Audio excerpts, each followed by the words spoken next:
Members, it's the appointed time and we have a quorum. I call to order the meeting.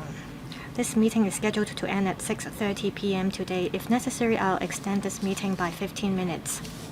Members, if you have any direct or indirect pecuniary interest in relation to the discussion items today, please, in accordance with 83A of the Rules of Procedure, declare the interest before you speak.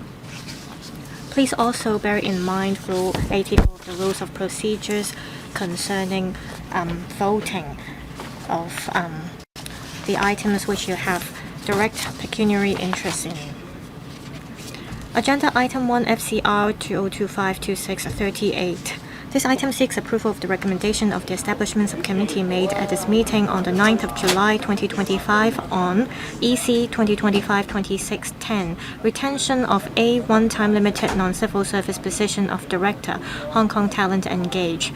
B. One-time limited supernumerary post of Senior Principal Executive Officer D2, and C. One-time limited non-civil service position of Head Research Unit D2 equivalent in the Labour and Welfare Bureau with effect from the original expiry date or upon approval of the Finance Committee, whichever is the later, up to the 31st of March 2028, to continue to lead and effectively take forward the work related to talent attraction and support, manpower planning and research.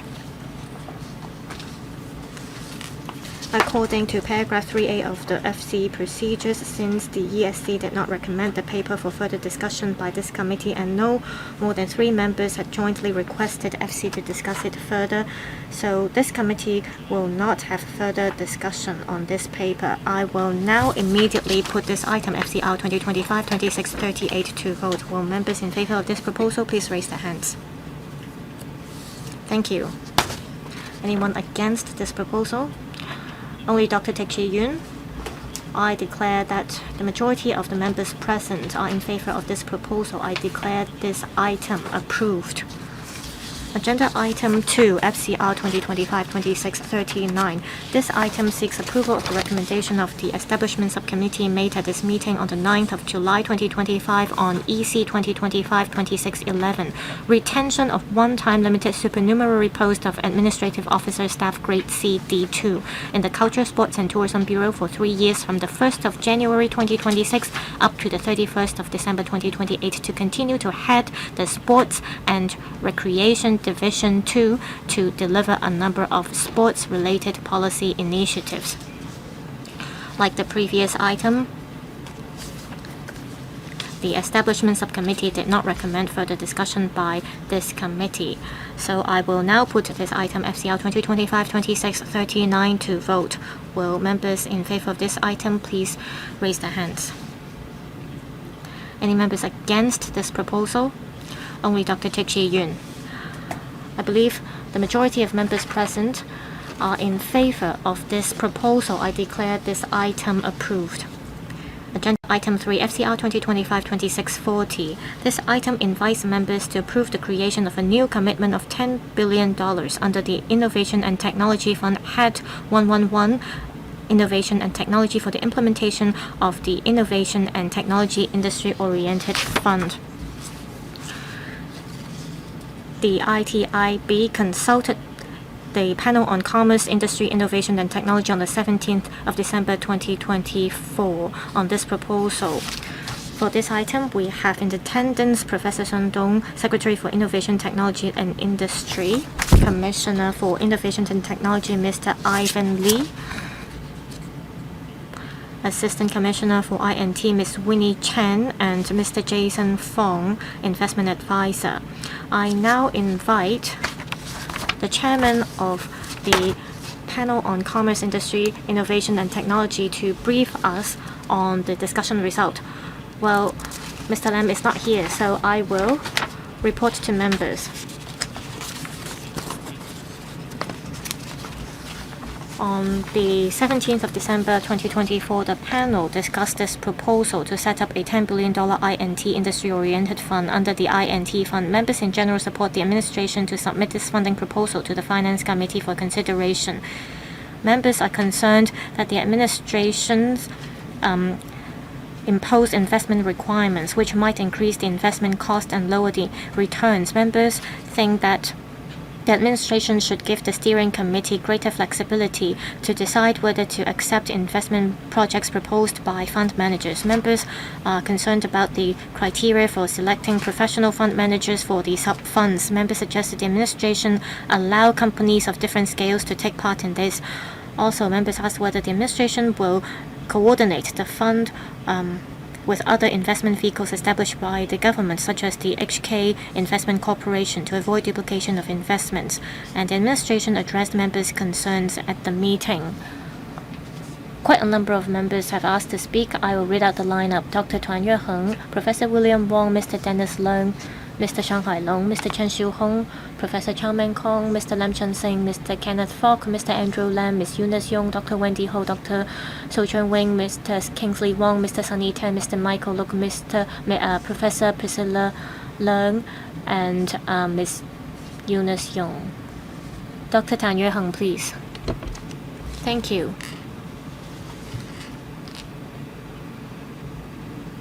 I support this $10 billion INT industry-oriented fund proposal. We have a flourishing bank industry.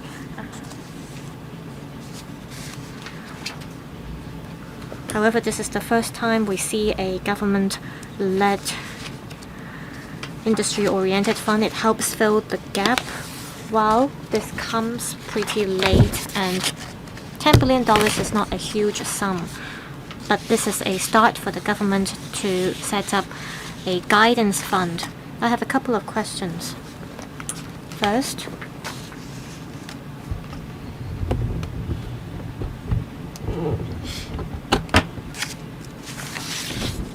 I want to ask about the preparation for setting up this fund. The government has done some research on strategic investors. The government will chip in 25% of the money. The rest of the 75% will be the responsibility of strategic investors. The government will look for 10 or more strategic investors.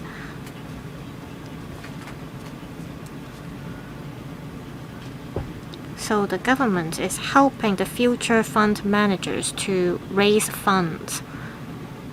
While the government is going to take up this role,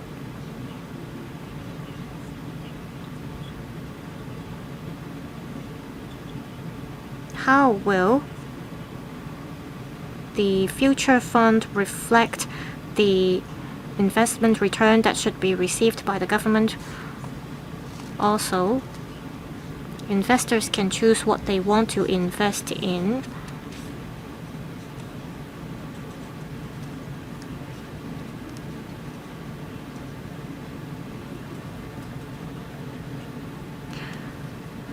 It could be very different if you invest in leading enterprises or other enterprises. There will be fewer risks if you invest in leading enterprises, but if you invest in the smaller enterprises, it would be more meaningful for the INT sector. While there is no hard requirements on which companies you should invest in, will you ask investors to make early investment and invest in smaller scaled companies? Well, this is a 12-year project. For the first 6 years, you can make investments. There are a number of projects under the fund that you can invest in. You may make investments for the first 3 years, and then you may quit in the 5th year, for example.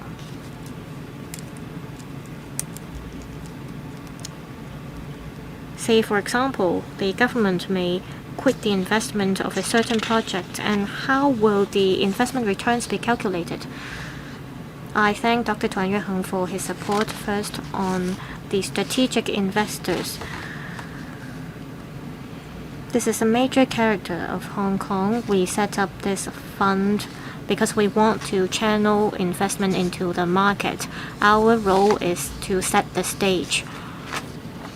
You said We are an international financial center, but we are just at the starting point. We are setting the stage, we line up the investors, and we introduce to them the purpose of the fund, and we line them up with strategic investors and enterprises. We will serve as one of the limited partners. We ask them to invest $3 billion together with our $10 billion.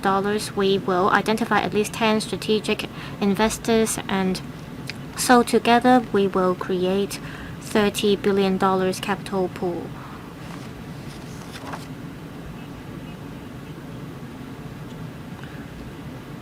Well, we ask fund managers to fulfill certain targets.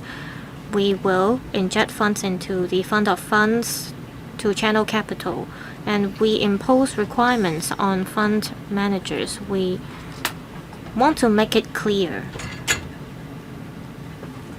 Now, on investment return, the government will set the stage. We try to pull together all the resources to the market. It's enough as long as we can achieve this target.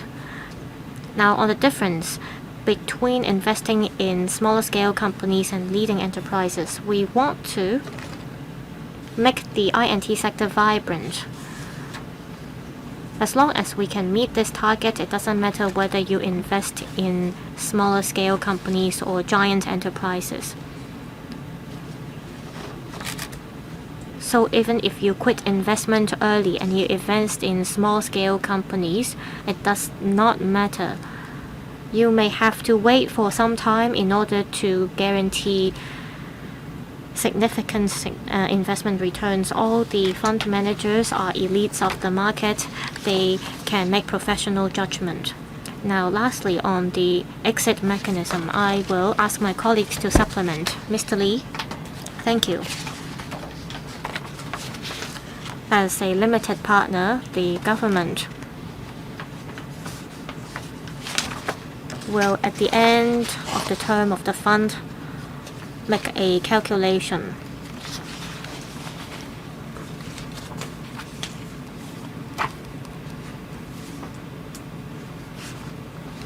Unlike general partners, limited partners deal with the matter differently.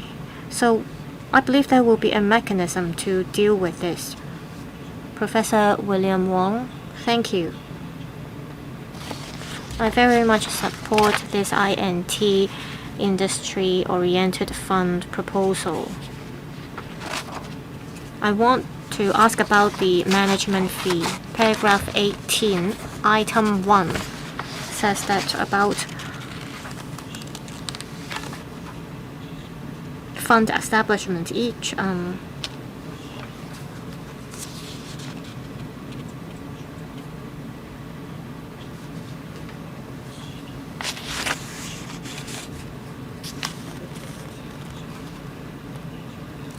it says that the maximum management fee during the entire operation period of a sub-fund, the total management fees charged shall be capped at 10% of the amount of government's capital commitment to the sub-fund.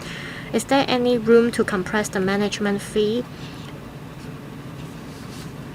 According to the paper, the management fee is subject to the fund performance. So whether there is a high return, the management fee will remain at the same level.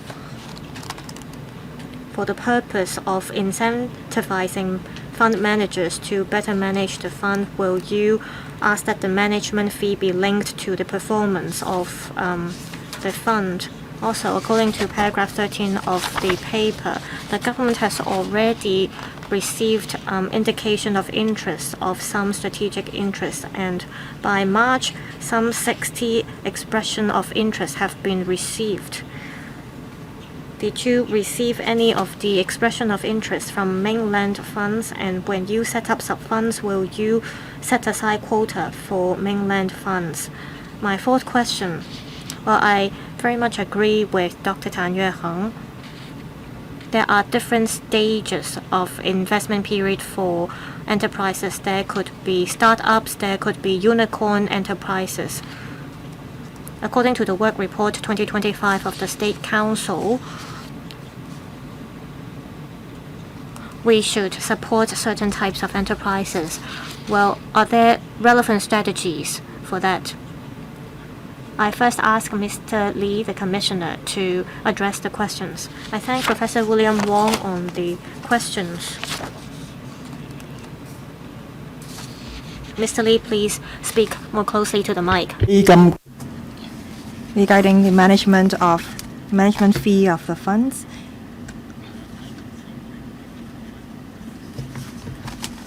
well, based on our previous example, we decided on the 10% cap.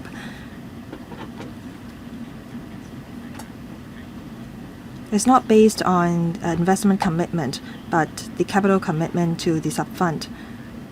It should not be higher than 2%. So when the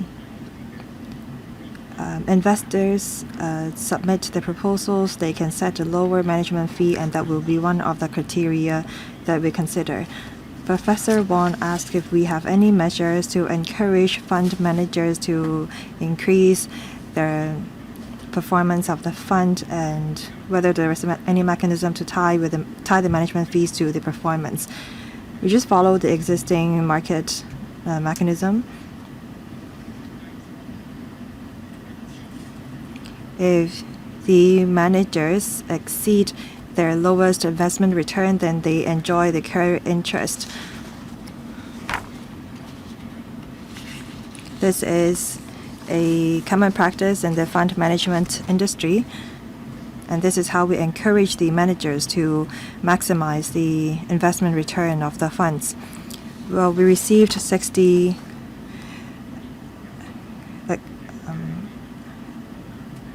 expressions of interest. A minimum requirements of these funds is that they have to comply with the local legislation. They have to obtain, for example, license for Type 9 regulated activities issued by the Securities and Futures Commissions.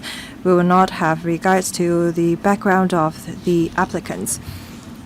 We just choose the best managers. Secretary Sun, I will address the rest of the questions. Mr. Lee has already answered the questions on expressions of interest. As to whether there is any mainland fund in Hong Kong, well, in Hong Kong we pull together funds from various places, including those from the mainland and other countries. Strategic investors who have signed expressions of interest with us, their capital come from the mainland and other parts of the world. As to whether we have different regulations for different industries, well, we are an industry-oriented fund. There are 3 elements to it. First, it is focused. Second, we have to guide the market, which is reflected in the framework. Third, we are a patient capital. The fund is to demonstrate these 3 elements. We will work with different organizations and institutions. We adopt a market-oriented approach. I believe that the relevant managers will make the right decision.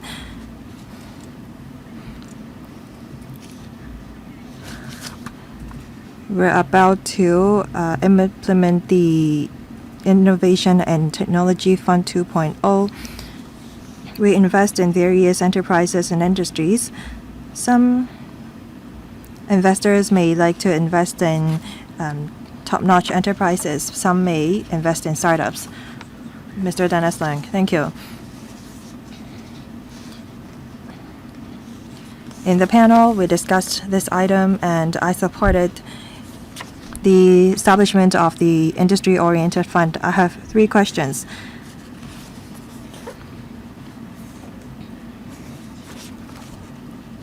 I believe that we are copying the same kind of fund from the mainland to Hong Kong.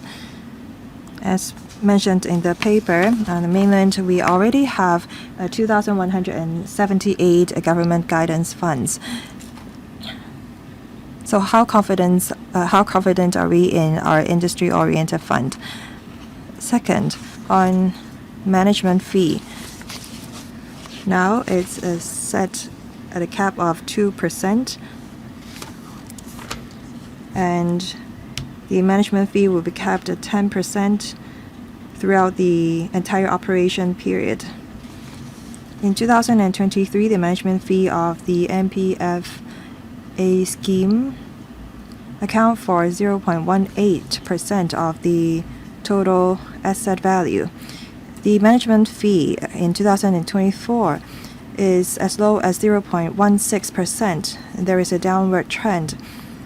If we just take into account the principal of MPF, it amounts to only $77.6 billion. So is there any room for us to lower the management fee for this industry-oriented fund, or should we tie the management fee with the performance of the managers? As mentioned in the paper, a steering committee is to be set up. However, we have no idea how many members there will be and what kind of members will we invite to the steering committee. And I know that staff members from the FSTB will be deployed to the steering committee to oversee the investment and the stock market situation. So apart from giving advice to the government, will the steering committee oversee the investment performance? Because the entire fund will operate for 12 years, perhaps we should ask the steering committee to hold meetings once every month or every 2 months. The same happens in MPFA. And sometimes we do due diligence. We visit companies to look into their actual operation. So I hope that the administration will give us more information so that we have more confidence in the industry-oriented fund. 3 questions, Secretary. First, I'd like to ask Mr. Lee to... Okay, Dr. Ming, Commissioner for Industry, please. Just now, Mr. Leung asked about the government guidance fund set up in the mainland.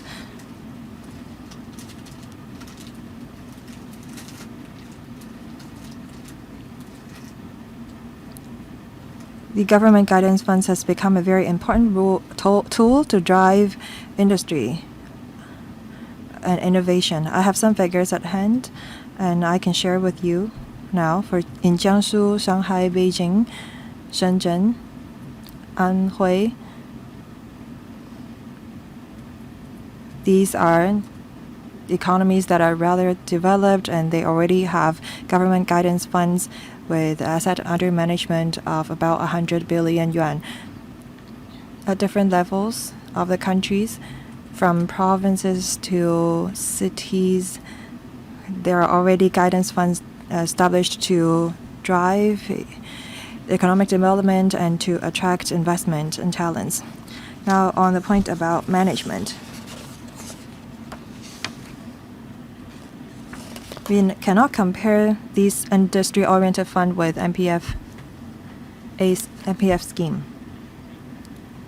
because the managers will have to identify projects and identify investors.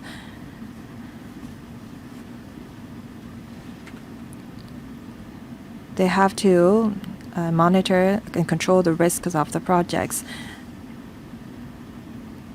So this fund is very much different from MPF scheme, because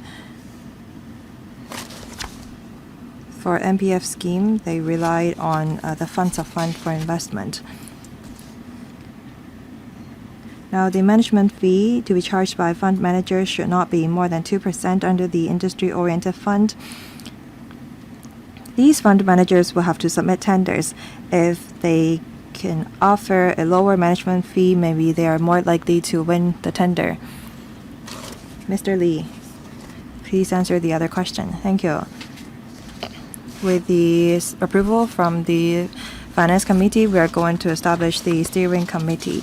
It will comprise members from different sectors, including those from the investment industry, legal, accounting industries, as well as government representatives. As the next step, we will determine the composition of the steering committee. Next, Mr. Zhang Hailong. Thank you. I support the industry-oriented fund. Hopefully, it can drive the development of new industrialization and our INT. I'd like to ask about ITVF, the Innovation and Technology Venture Fund.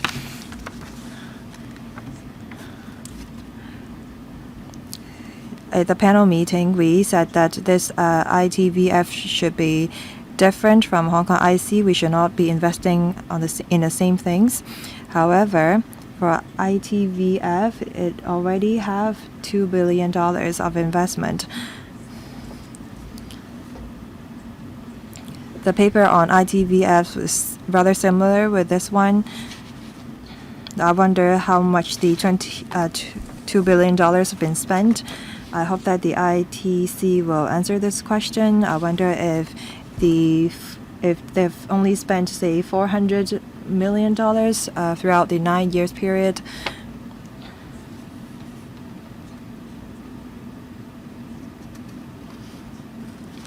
And I wonder if the management fees amount as high as $81.9 million. Is my figures correct? My third question. Back then, the administration said that they will engage investors. So I wonder if they have identified 16 partners and how much have they invested in the fund, because I know that the government have invested, say, $400 million, and I wonder how much the investors have invested in the fund. Because the government established a separate fund for INT development and new industrialization. However, it seems that the goals of the fund was not met. So I wonder how we can actually meet our target for this industry-oriented fund. Well, I'm not sure if Secretary Sun or Commissioner Lee have the relevant figures. Yes, we do have, Mr. Lee. Thank you. First of all, I have to explain the difference between ITVF and the industry-oriented fund in question today. For ITVF, we identify fund managers under the approach of co-investment. However, for industry-oriented fund, we participate in it as a general partner. If I may report to members the latest progress of the ITVF, as at the end of June this year, through the ITVF, we have invested $470 million in 46 startups in the INT industries. They cover supply chain management, biotechnology, fintech, artificial intelligence. Apart from our investment, these companies attracted private investment amounting to $3.8 billion. So for every $1 the government invests, they can attract $8 from the private sector. We think that this is a rather good ratio.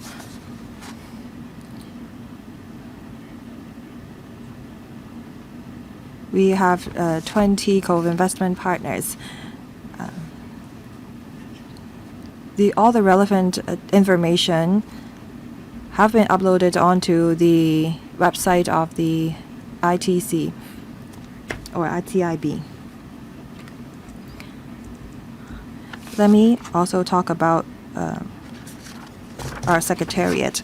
It comprises 5 to 6 staff members. Apart from ITVF, they also are responsible for some other projects, including the $10 billion of this industry-oriented fund. The Mr. Shan just quoted the figure of $81.9 million. That's not the case. Thank you. Next, Mr. Chan Xiu-hong. Thank you, Chairman.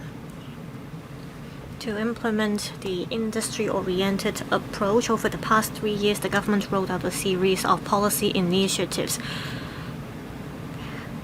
There are Inno Hong Kong, the Raise Plus scheme, the enhancement of ITVF, as well as the new industrialization acceleration scheme. Each scheme involves a few to $10 billion. This I&T industry-oriented fund does not focus on one node of the industry chain. It focuses on small investment and diverse investments. This is to encourage investment to strengthen the industrial chain. I support this project.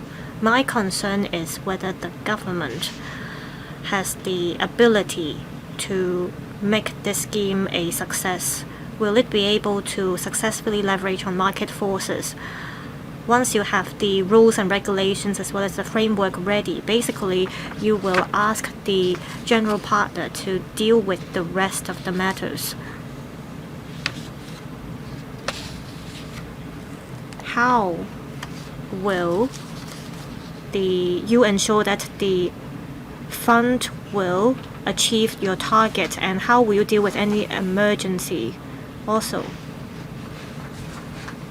at least 25% of the funds will have to be dedicated to the businesses run in Hong Kong, covering manufacturing base.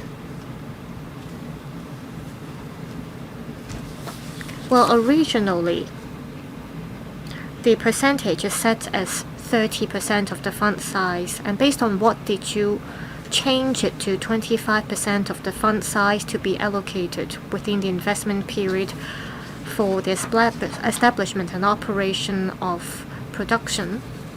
Professor Sun, the first question is about how we can ensure success of the fund. Over the past few years, well, we saw huge success in the relevant industries in the mainland, and everyone is learning from the mainland model, and we are not simply replicating the model in Hong Kong. Based on the characters of Hong Kong, we are strengthening the element of market-led approach and market forces. We want to make good use of the resources of our market. We are taking $10 billion out of the government's pocket, and we want to gather $100 billion. You may wonder if the government has the manpower to energy to pull together all the capital we need. So the highlight of this fund is that the government will set the stage, and we will set the rules and framework clearly. As for the investment strategies, the government will not lead the strategies. We will work with our partners instead. Every year we will listen to the feedback. This is a new project, so we will review it from time to time. The second question is about lowering the percentage from 30 to 25%. We want to set aside capital for enterprises to set up production and manufacturing bases in Hong Kong. In the past, we set the percentage as 30% of the fund size. We got feedback from the industry, and we have to take into consideration construction costs as well as the talents available in Hong Kong. The sector raised certain concerns to us. We ask that a certain percentage of the fund size must be allocated for the establishment of production and manufacturing bases, and we stand firm to it, and at the end we set the percentage as 25%. well, you lower the percentage from 30% to 25%. Is that realistic enough? As mentioned, land costs and other costs are expensive in Hong Kong. I think Hong Kong should not work alone. It must work together with the Greater Bay Area cities. So we can have bases here. We can also have factories set up in the GBA. If you set the 25% hard target, what will be the consequence? If the factories cannot earn money, then that means the rest of the 75% dedicated will have to ensure investment return. Will you loosen the requirement or relax the requirement? Perhaps you can convince the steering committee to relax the restriction so that we don't have to set a hard target of 25% here.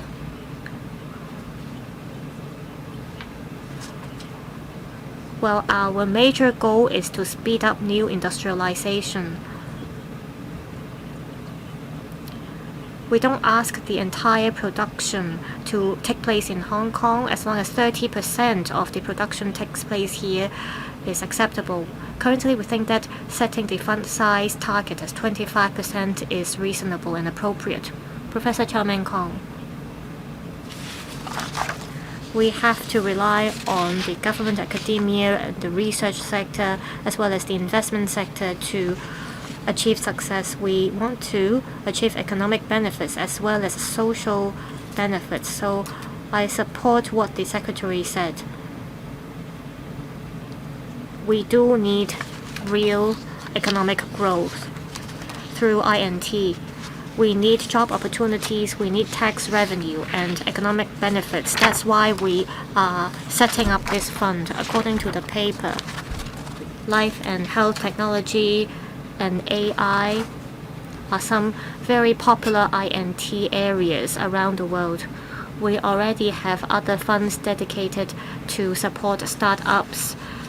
In Hong Kong, what we need the most is large-scale enterprises. We need to achieve results as early as possible to generate benefits.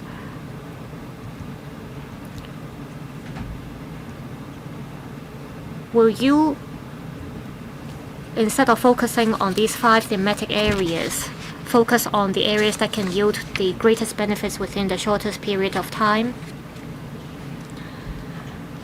We have to make sure that the investments are made in the most effective areas.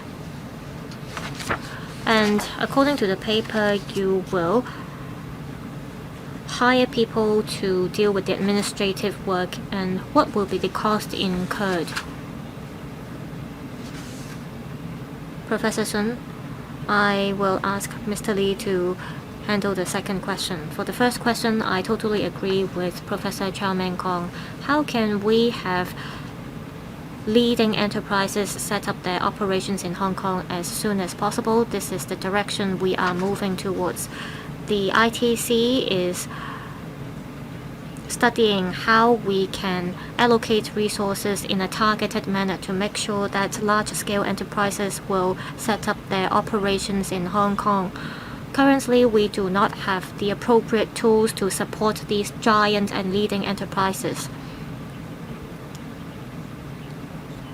These large-scale enterprises may want to make billions of dollars of investments, but we currently do not have the right tools to support them to do so. Under this fund, we rely on fund managers to decide on how investments should be made. So this is my simple response to the questions. I totally agree with Professor Chow. We are working hard on it. We have some other investment-related subsidy schemes.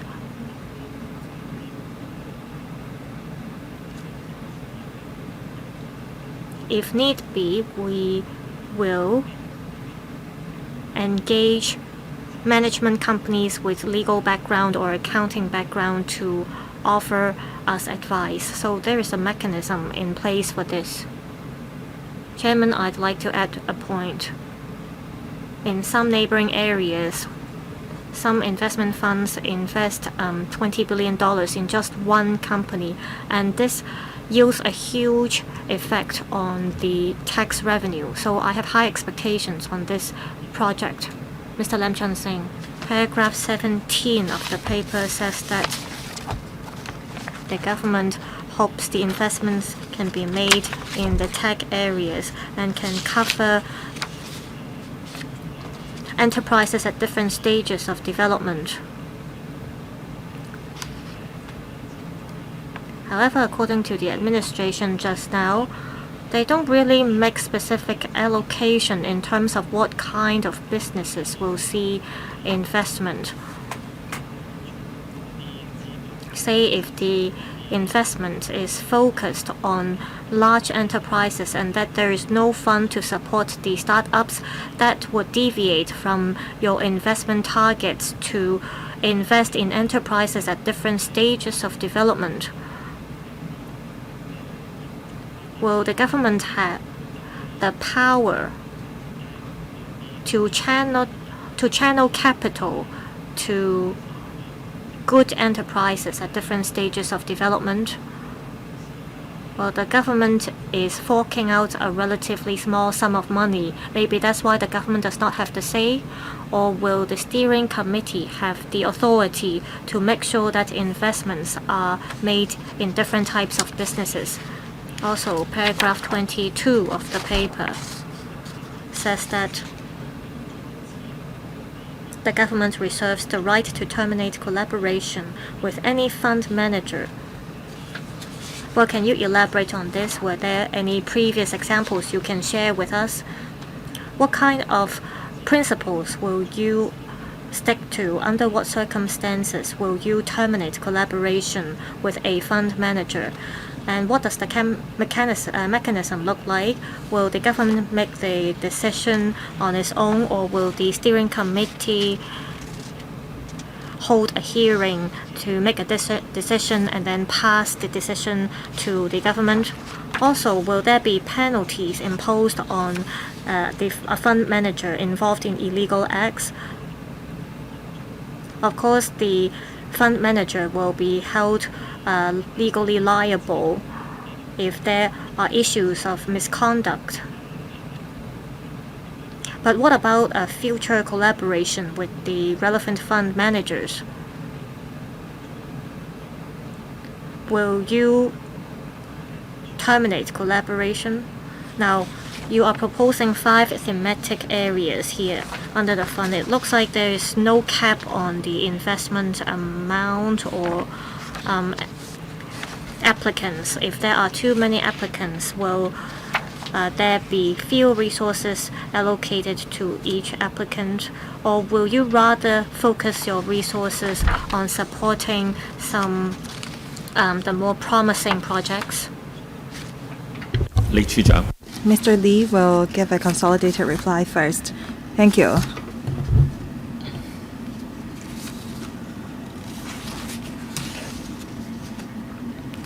We've just answered the question as to whether we will set a ratio of investment between leading enterprises and startups.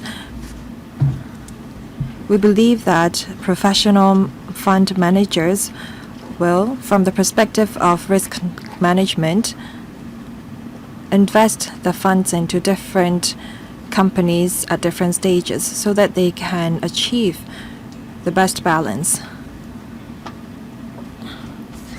During the term of the fund as a limited partner, we can talk to the managers to look into their plan, and we can give the manager some feedback.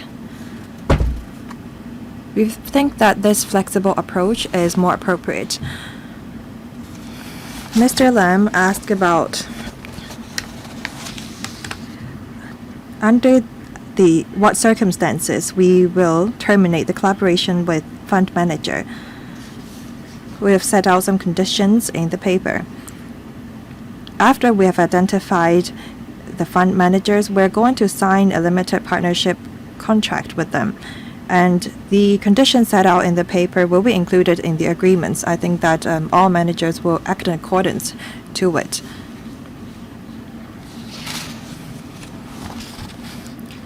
The member also asked how many GPs there will be.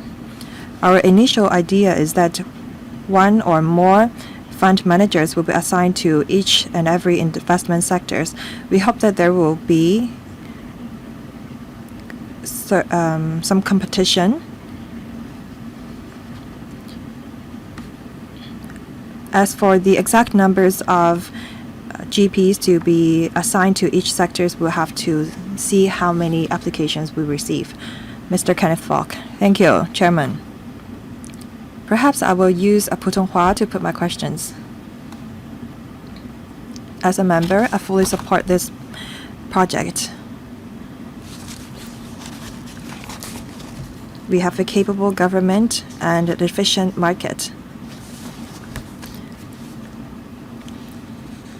This item shows this direction of the government. This item is very important.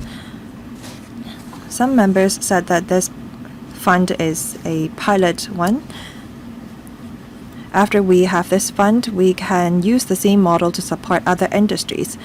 Say, for example, culture and sports sector. I fully support it. However, say if I am an investor, would I be worried?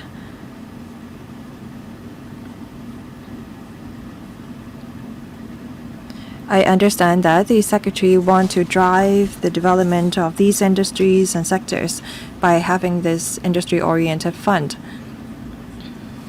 When capital comes to Hong Kong, they have many different choices.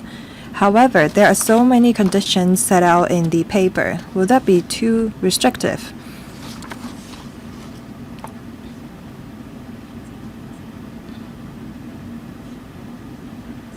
If the capital can be driven to these sectors, of course that would be the best. But in order to guarantee a good return of investment, perhaps people will invest elsewhere. There are some conditions. Say, for example, 25% of the fund size must be allocated for the establishment and operation of manufacturing bases in Hong Kong. You talked about 5 different investment sectors, and there will be sub-funds established for each and every sector. If this is the case, it's difficult for me to diversify my investment, and the risk that I am subject to will be higher. Investment return should be at least 6%. This is what the fund managers have to achieve. If they cannot meet this target, who will be held responsible? It would definitely not be the government. Third, from the perspective of regulation,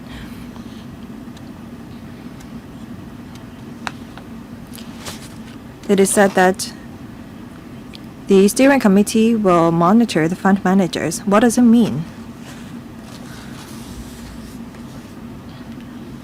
Will there be overregulation of the steering committee?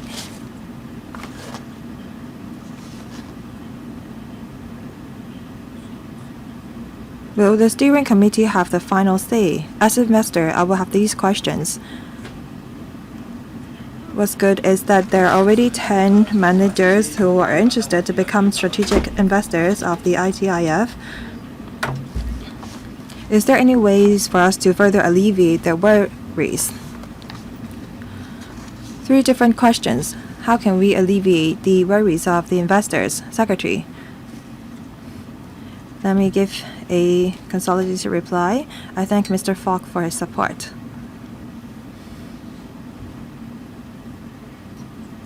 Your views reflect the concern of another group. Investors don't want any regulations or restrictions. Some other groups are worried if there will be any regulation on this sort of fund. The government should strike a balance. Are there too many conditions under the industry-oriented fund? We have actually made reference to similar funds in other places.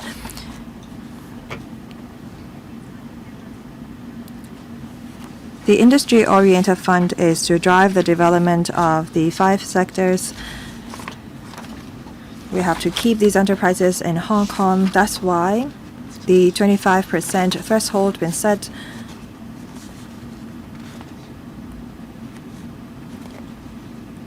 We've sought views from potential investors on this approach. They mostly support our arrangements. There are 5 sectors that we want our investors to invest in. Industry-oriented fund must be focused. As to which sector the investors choose to invest in, perhaps they can invest big in one sector and allocate smaller funds into other sectors.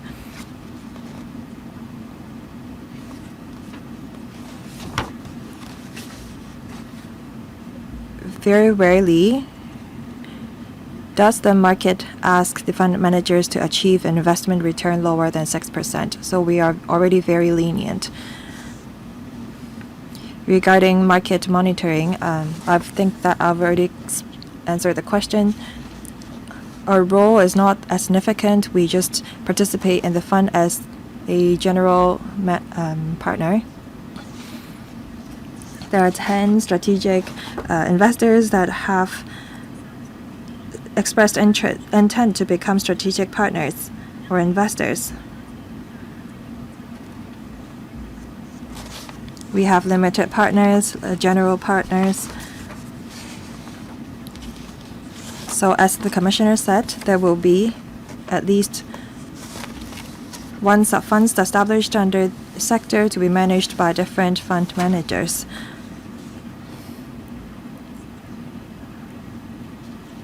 Fund managers may work with other managers on the partner market to pull together market capital. In the process, we will keep in touch with the market. Thank you. Next, Mr. Andrew Lam.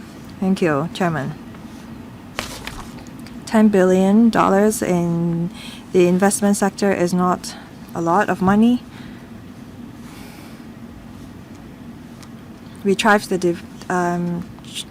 development of these industries by committing just $10 billion. I think that this is a good move. The government is going from subsidizing enterprises to indirect investment. I think that this is a rather bold move, but this is a step that we have to take. I have some questions regarding the framework of the fund.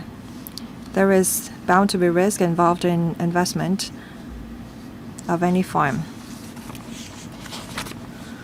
As far as I understand, the government role in the steering committee is to select managers to become general partners. The government will be a limited partner only.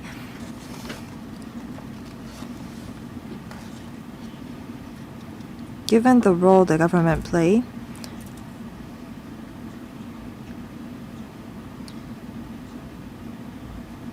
if the government does not participate in the investment committee, then they will have no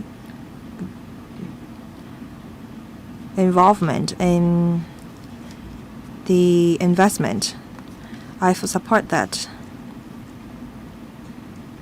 However, as government and public money is involved, people have expectations. There should be some sort of regulation. I have some suggestions. First, the government will select fund managers as general partner. I think that in terms of ticket size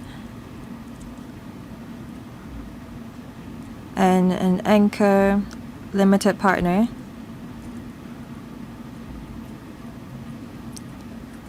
the government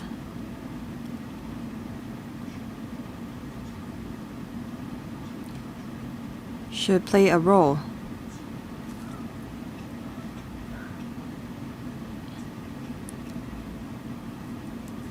If there is any misconduct or underperformance, if the fund managers underperform, then you can either keep them or let them go. I think that we have to identify an anchor limited partner and put in place a pari passu conditions in the contract.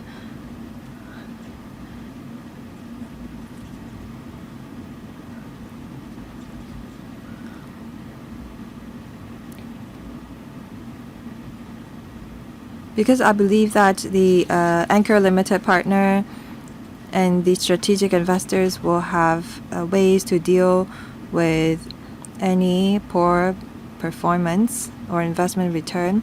If we have such a clause in the conditions, then they will be more cautious. I think that the government should have the right to veto, and we should include that in the contract. This is not to intervene the day-to-day operation of the funds. If the investment made by the fund managers embarrass the government, then we should either exit the relevant investments or either end the collaboration with the fund manager. A few questions. Thank you, Mr. Lam, for his professional advice. My team have noted your comments in different sectors, different sub-funds. When the framework's been established regarding how many limited partners there will be, general partners there will be, we're going to sign a legal binding agreement with them. Each investors may have different demand or requests. When we formulate agreements with them, we will keep our eyes open to make sure that the concerns that you raised and the worries of Mr. Falk will be addressed. Today, we're just to establish the purpose of the fund. There will be legal agreements to be signed for each sub-fund under each sector. Details of these contracts may be different. Dr. Wendy Hong. Thank you. There are many industry-oriented funds in different places. We try to leverage on the funds invested by the government to drive development of various industries. I have a few questions. The operation of this fund is different from the operation of funds of fund. It is said that the government will not establish a funds of fund as a framework for this industry-oriented fund. The government will monitor the operation of the sub-funds. Is that carried out by the government or the secretariat or the steering committee? Do we have such resources to undertake these tasks? Should we hire funds of funds managers to prepare for the initiation of the fund? There'll be one or more sub-funds under each sectors.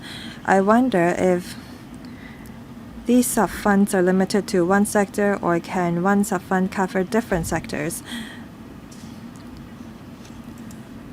Should we ask the sub-fund manager to establish a separate sub-fund for each sector? Can they use the existing sub-funds to invest in these sectors? Because I want to give more flexibility for these sub-fund and sub-funds managers. On the mainland,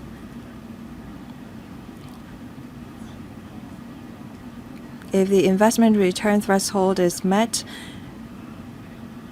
the government will give the returns that is above the threshold back to the managers. And the mainland authorities also allow investors on the market to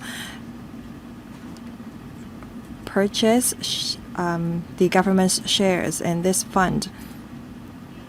This will facilitate fundraising.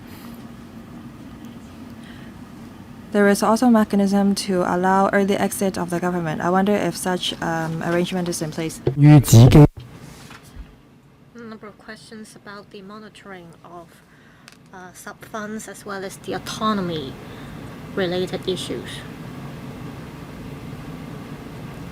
Thank you. I will ask the Commissioner to share with members about the experience in the mainland. Afterwards, I'll ask Mr. Lee to talk about the management of fund of funds and the sub-funds. Mr. Kwok, regarding the 5 thematic areas,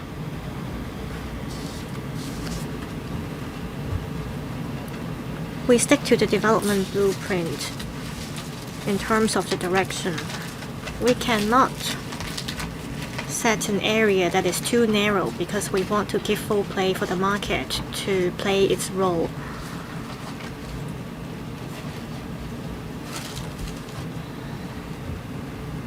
Also, the GP will have to work on a particular area. Of course, if there is a good project, the general partner can also make investment in those projects.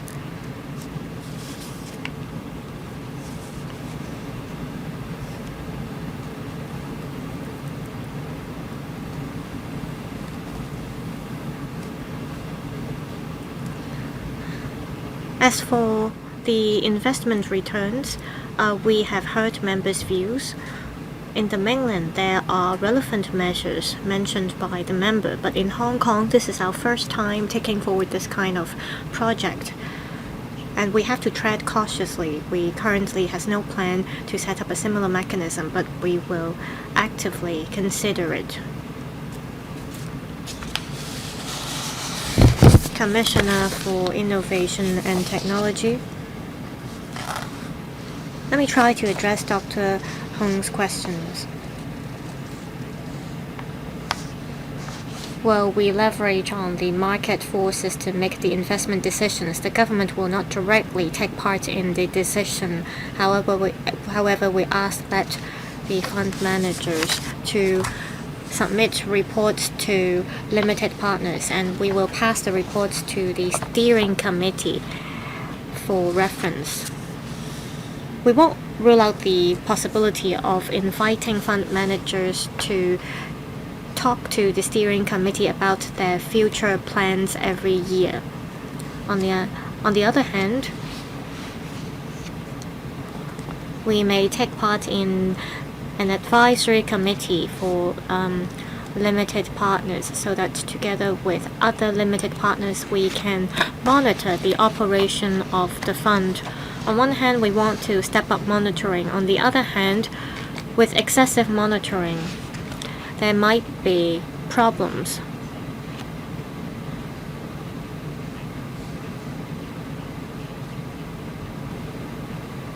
Our proposal is that the government, as one of the limited partners, we ask fund managers to bring in professional investors from the trade.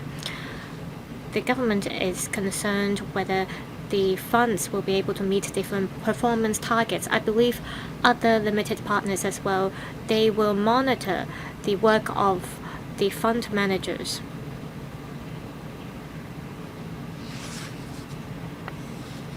So, like Mr. Andrew Lam said, fund managers will act as the anchor. We hope that we can bring in more professionals to help us monitor the fund. Thank you. Dr. So Chan-Wing. Thank you, Chairman. According to the paper, the $10 billion is to promote new industrialization and the relevant industry segments. There will be 5 thematic areas under the fund.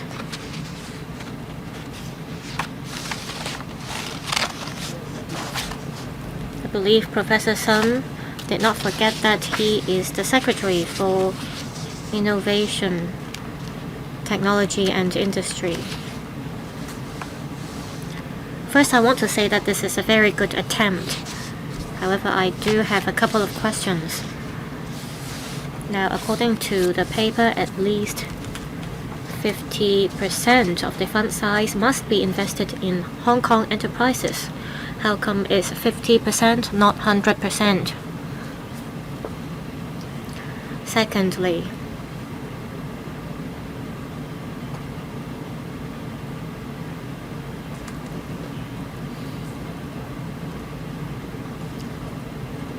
$25% of the fund size must be allocated for the establishment of manufacturing bases in Hong Kong. Again, how did you arrive at the figure 25%?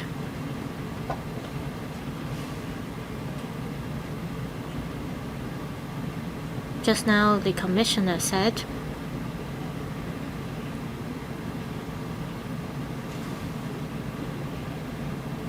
there will be investors, limited partners, and fund managers.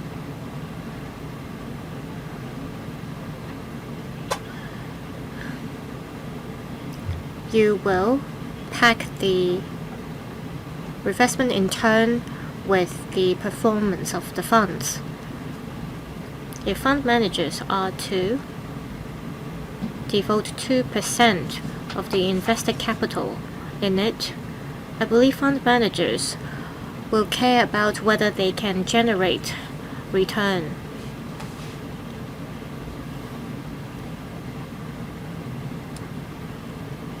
However, fund managers may make investments in non-Hong Kong enterprises. For example, 50% of the fund is invested in Hong Kong enterprises, but another 50% could be invested in non-Hong Kong enterprises, such as startups in the mainland.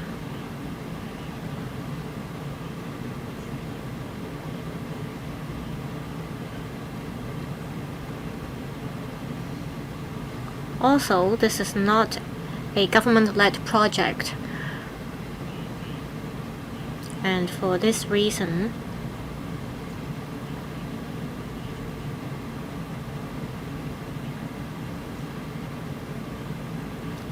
which party's interests will we consider when we make the investment decisions? You're setting aside 5 to 6 years for this project, while you say you will focus on patient capital. But then you're not allowing investments to be made in listed companies or other private equity funds, so we may not be able to generate a good amount of return within 6 years' time.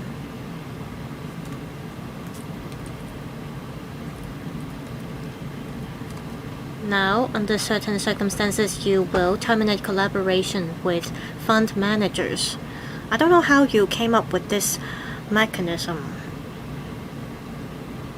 If you terminate collaboration with a certain fund manager, how will you ensure continuity of your investment decision? It's about how to ensure investment returns. I thank Dr. So for the questions. Dr. So asked, why 50%? Well, don't forget that 8% of the fund size have to be invested in Hong Kong related businesses.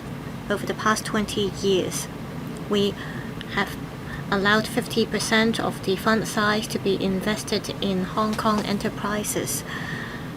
This is because Hong Kong enterprises also work with those in the Greater Bay Area. Mr. Chen Xiu-hong just now asked how we work with the Greater Bay Area. So 50% of the fund size could be invested in non-Hong Kong enterprises, but 100% of the fund size must be invested in enterprises related to Hong Kong INT.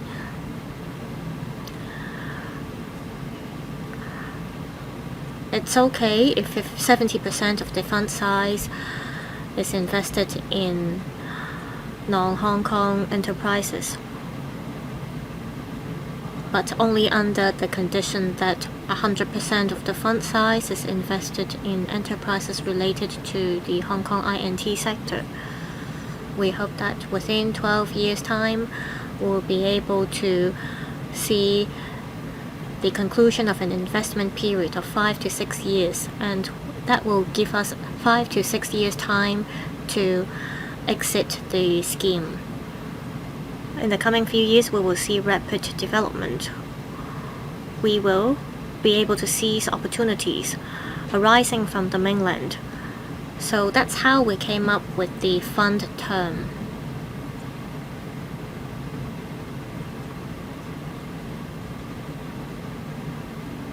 Now, we set the target of 50%, 25%, and 100%. These are the investment requirements. If the requirements are not met, the government will intervene. How does each fund perform? Well, the government may not intervene, but as for the major requirements, anything that would affect the interests of Hong Kong and our country, if there are problems with that, we will definitely intervene.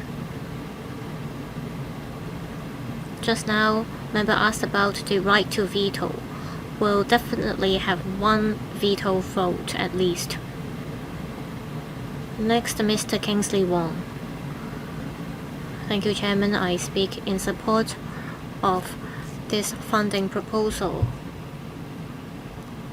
I commend the Secretary for his innovation and commitment. This is about how a capable government and an efficient market can work together. With $1, we can generate $3 of return. Just now, the Secretary mentioned the figure 100%. I think we can achieve that. In Singapore last year, the return was 11.8%. Over the past 10 years, the average return rate is about 7%. So I'm quite confident that we will see success under the fund. We always say that we have over $1 trillion of MPF savings. The inflation rate is about 3% now. I think $10 billion of fund is not a major sum of money.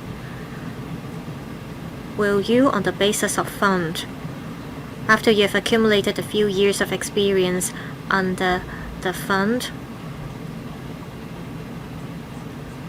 will you issue bonds that are linked to the inflation rate to inject more money into this fund?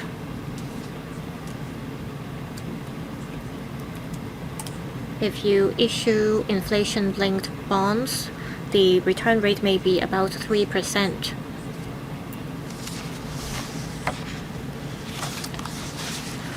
What matters is that we want the public to share the fruit of the investment success.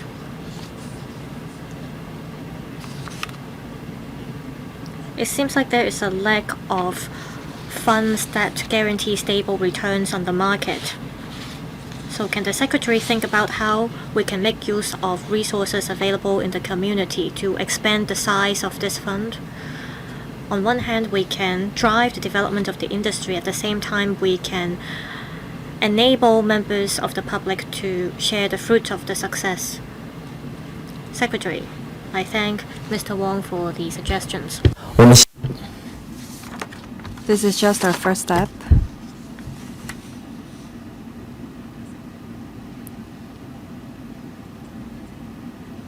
As to whether we will make investment in the fund in other forms, we keep an open mind to it.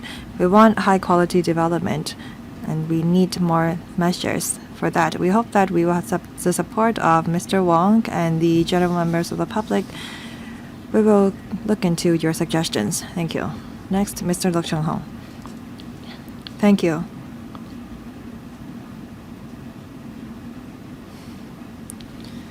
This fund is an industry-oriented fund. It's a type of patient capital. It is to drive our innovation and technology industry.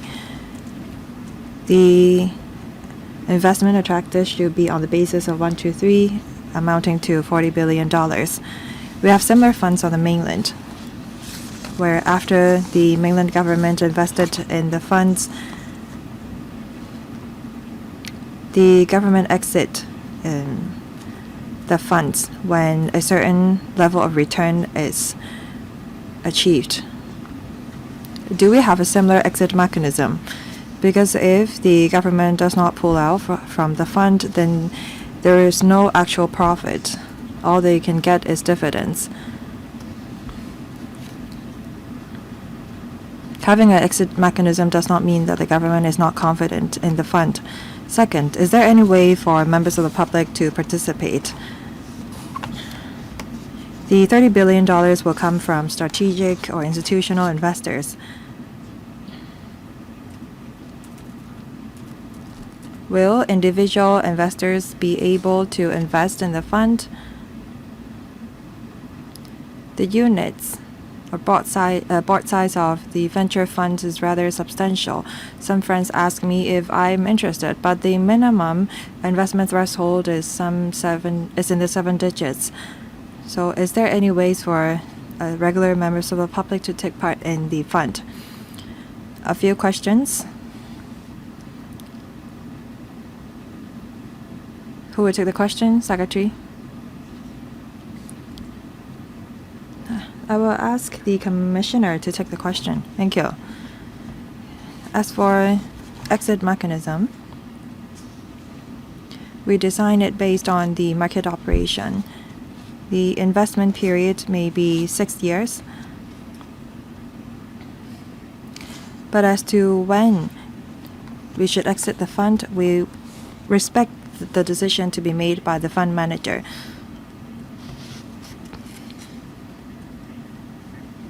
The return may be reinvested into the fund, and this is in line with our policy goal. We want to give flexibility to the fund managers to make their own decision. Public participation, please. Secretary.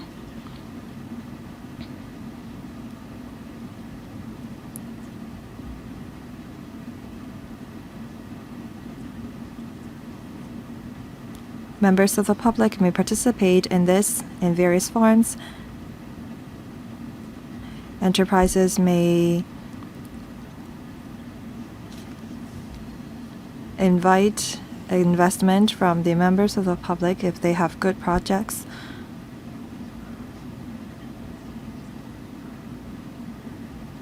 If the investment is successful, when the relevant enterprises go public, then the members of the public have ways to take part in it. This is a very interesting topic. Mr. Lok, I think that we should keep in touch. I thank you once again for your support. Mr. Lok. Thank you.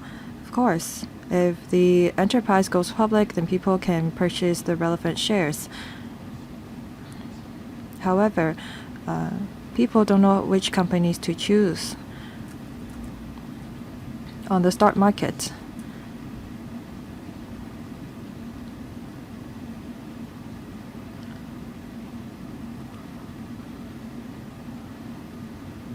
If I want to make small investment in the relevant sectors,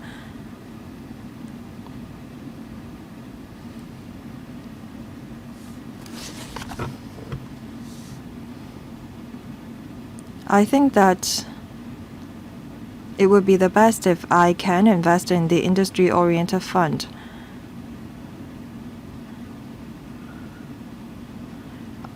I hope that the government will be more open to this idea so that everyone can participate. I know that there could be a locked-up period. The minimum investment return is 6%, which is rather appealing. I believe that many members of the public will be interested in investing in this fund. Secretary, please note the suggestions. I think that he wants direct public participation in this fund. Next, Professor Priscilla Leung. Thank you, Chairman. I speak in support of this innovation and technology industry-oriented fund.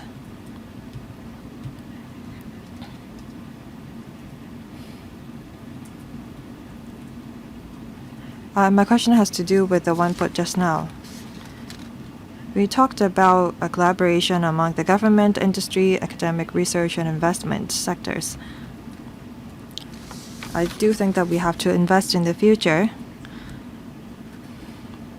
I think that if we have any surplus, we should further invest in the fund.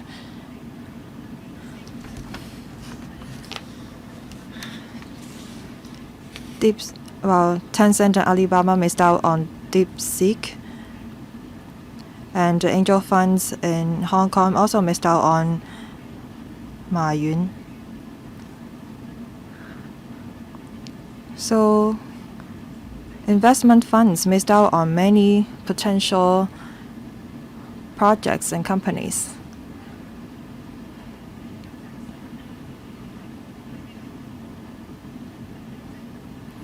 Sometimes retail investors can help these startups a lot. Some retail investors may invest, say, $1 million into these companies. I think that members of the public, retail investors, should be given these opportunities to invest in some of the startups like Alibaba. I hope that there will be more flexibility in the fund.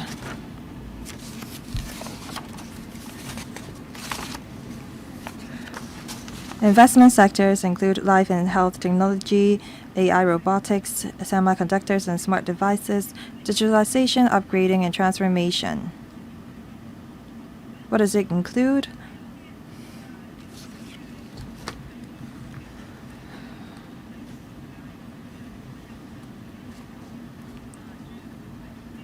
There are some retired financiers who seek fundraising of, say, $800 million for their startups. So is this some kind of upgrading or transformation?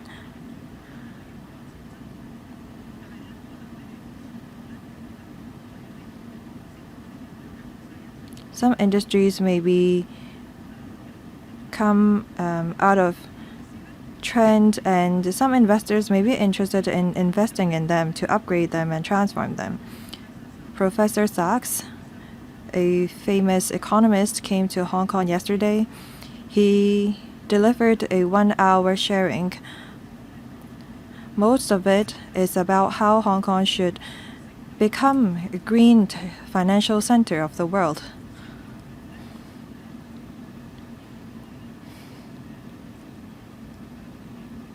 He thinks that we should spare more efforts on it.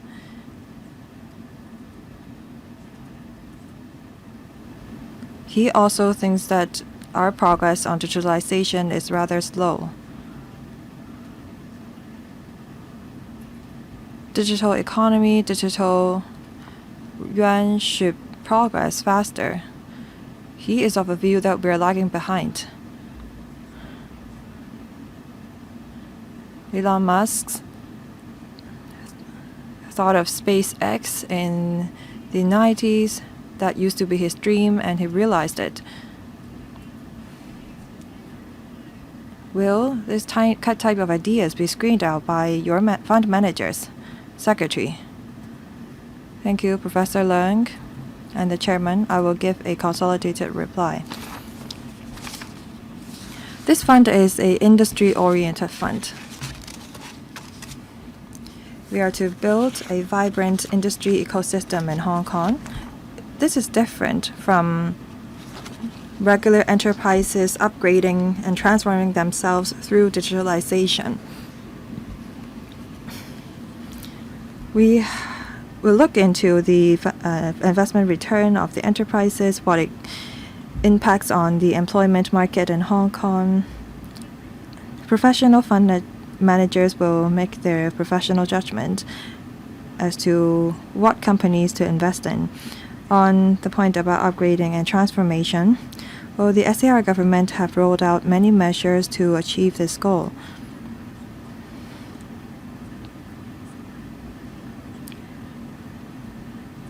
We put digitalization, upgrading, and transformation here because some enterprises can develop some great industry under this sector. This is where we're coming from. Mr. Eric Yim. Thank you, Chairman.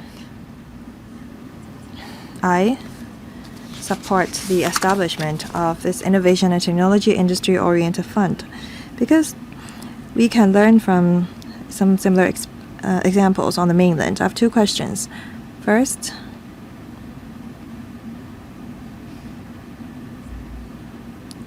Hong Kong IC, the Hong Kong version of the Temasek, invest a lot in the INT industry. How is this industry-oriented fund different from the Hong Kong IC? Before investing in any projects or enterprises, will there be any internal negotiations between the fund and the corporations? Second, investment return may vary. However, if there is a year-on-year decrease in the investment return, it is likely that this particular investment project will fail. Will the steering committee be empowered to ask the fund managers to make corrections? Will they be able to engage a third-party auditors to audit the investment? Is there any way for the fund managers to stop loss on these failing projects?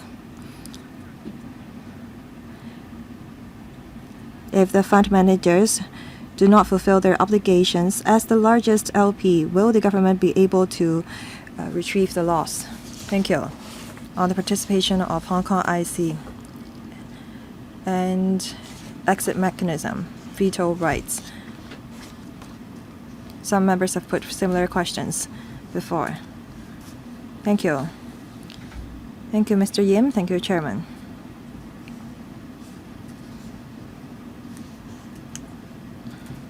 Hong Kong IC has its own positioning and purpose. Industry-oriented fund also has its own positioning. Although the design of these two funds and corporations are not the same, they are not in conflict. We don't have too many areas to invest in. First, Singaporean Temasek. Singapore also have two other corporations led by the government. There are even more on the mainland. We have $60 billion under Hong Kong IC, $10 billion under the industry-oriented fund. The amount is far lower than those of other countries. I am a member of the board of the Hong Kong IC.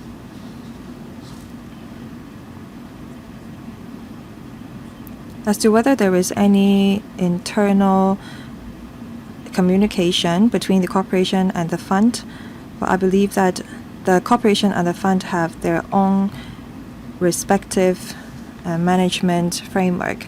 The government take part in the fund and the corporation. Second, what happens if the investment fails? No one can guarantee 100% that any investment project will succeed. The same goes for Warren Buffett and the Singaporean Temasek. That's why the government must leverage on the market forces when we establish the industry-oriented fund. We have many professional and smart investors, many experts in Hong Kong. We have to work with them. Now, in terms of internal mechanism, Hong Kong IC and the industry-oriented fund look into where the funds is gone to. I believe that there will be clear regulations and monitorings on each of the investment sectors. We're going to invest $100 billion in these sectors, even if the ratio is 1:3. Our investment account for only 25%. So I believe that the investors will be more anxious about the performance of the funds than us. I believe that the stakeholders will have some better ideas. Thank you. Secretary.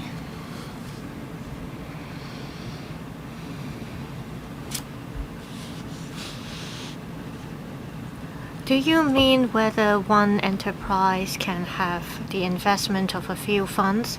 Well, what I meant was that to say we have identified an enterprise and we see a huge potential in it. And both the fund managers of this INT, industry-oriented fund, and the Hong Kong IC want to invest in it. Will there be any conflicts? Well, there will be a coordination mechanism in place.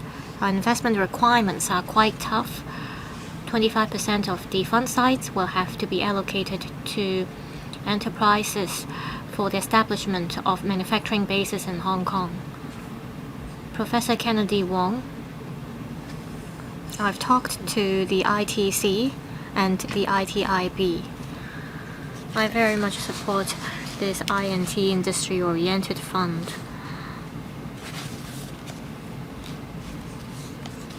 Under this fund, the government will chip in money and it will, through market forces, allow other parties to take part in the investment. My question is, can a general partner be a mainland fund or a mainland fund manager? Over the past 20 years, take Shenzhen as an example. Venture capital funds have been very active and they perform very well. So we have seen rapid development in capital venture funds in Shenzhen. In order to be a general partner, will there need to be a physical presence of the general partner? In Shanghai,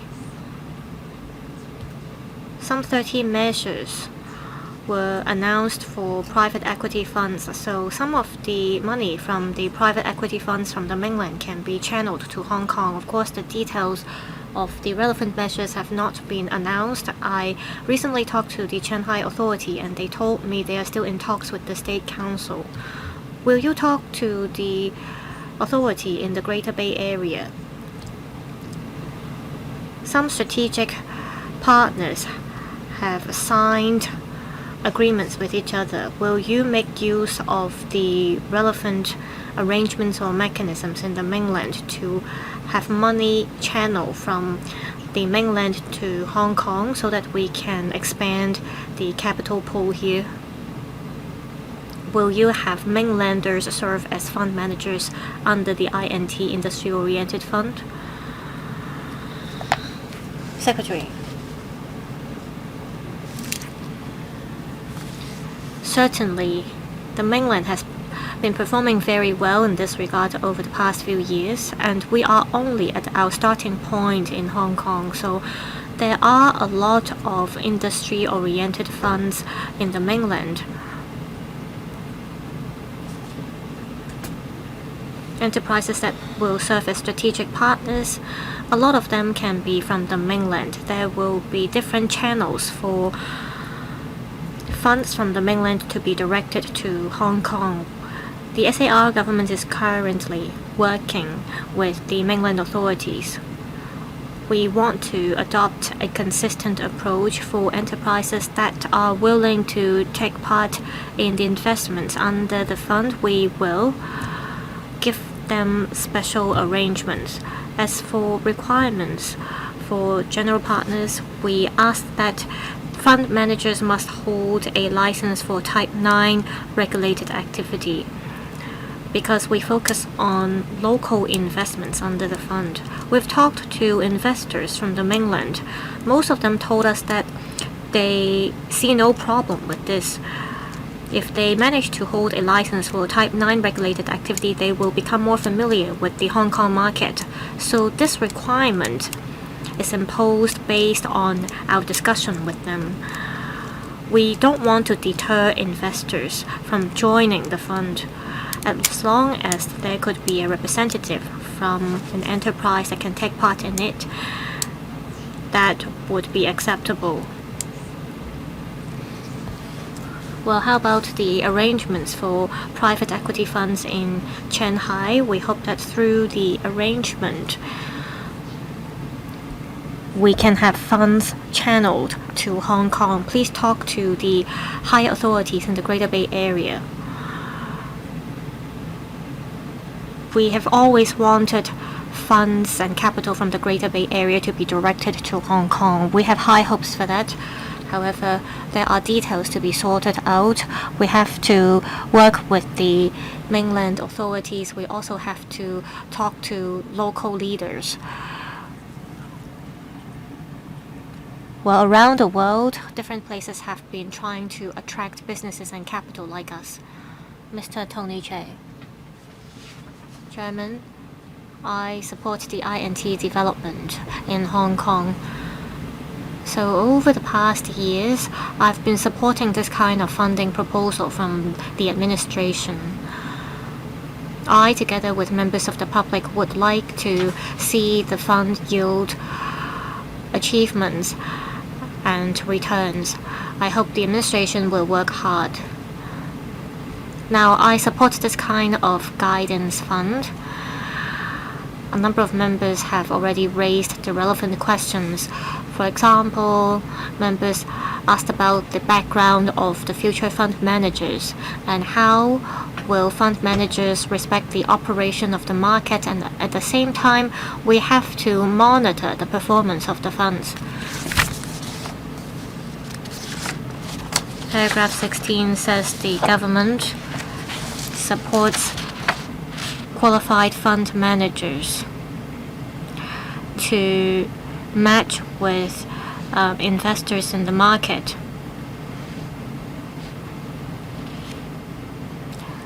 And you also welcome any advice from the steering committee to the government.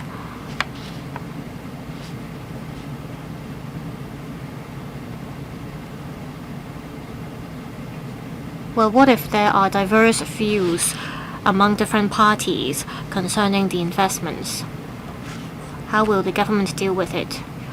Also, according to the paper, it said that it hopes the size of the industry can reach $100 billion. And that means 1.5 times of growth compared to $40 billion. I don't know if this is considered as conservative. This is because we're talking about a 10-year period. Well, Secretary, I hope you can share your thoughts with us in this regard. You said 10 organizations have expressed interest in becoming strategic investors under the fund. Well, I'm not sure about the scale of these organizations and enterprises.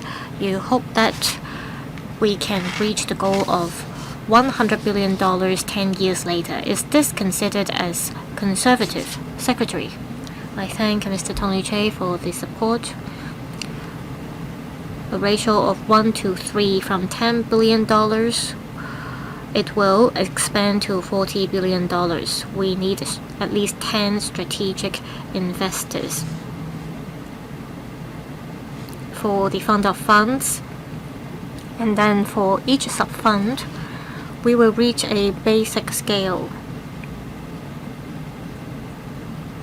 Normally, for funds in the market, they won't be able to raise this amount of funds within a short period of time, especially with this economic environment.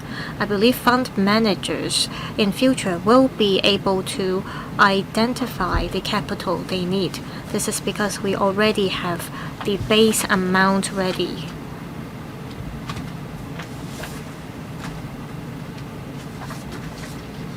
So we ask fund managers to help raise funds from the market. So we'll be able to reach $5 to $6 billion. And there will be investments in each project. So the target is to have the fund grow to $100 billion. The INT venture fund was more conservative. Now we see 9 times higher than the original investment capital. We hope that in future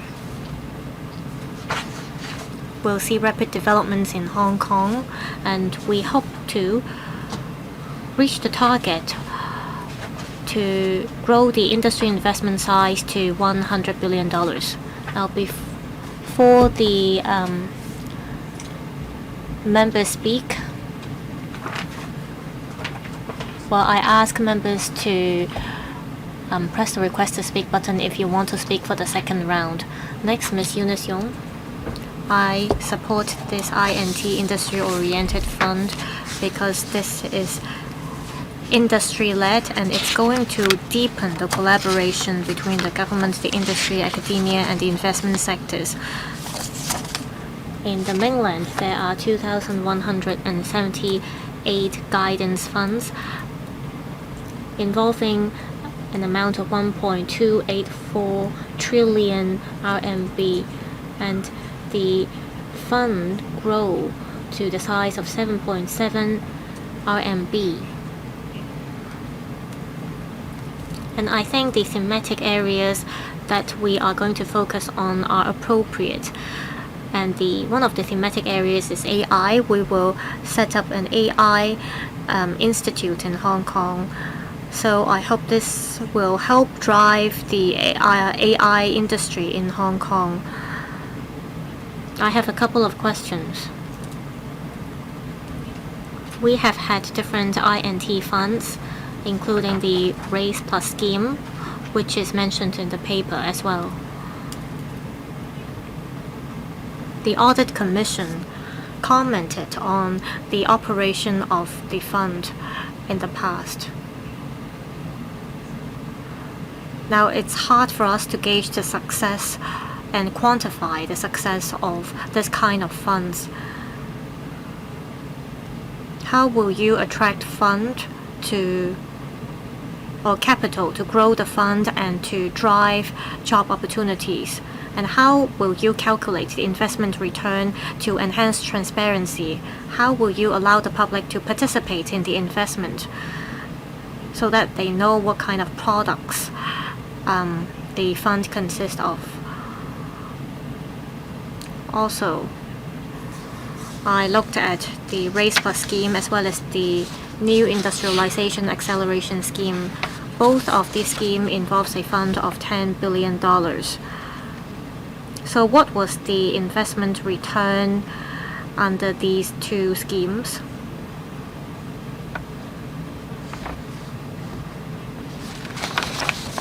For this new INT industry-oriented fund, what are the strengths of this fund to attract capital and investment from other places? How can we ensure a healthy competition between all these funding schemes?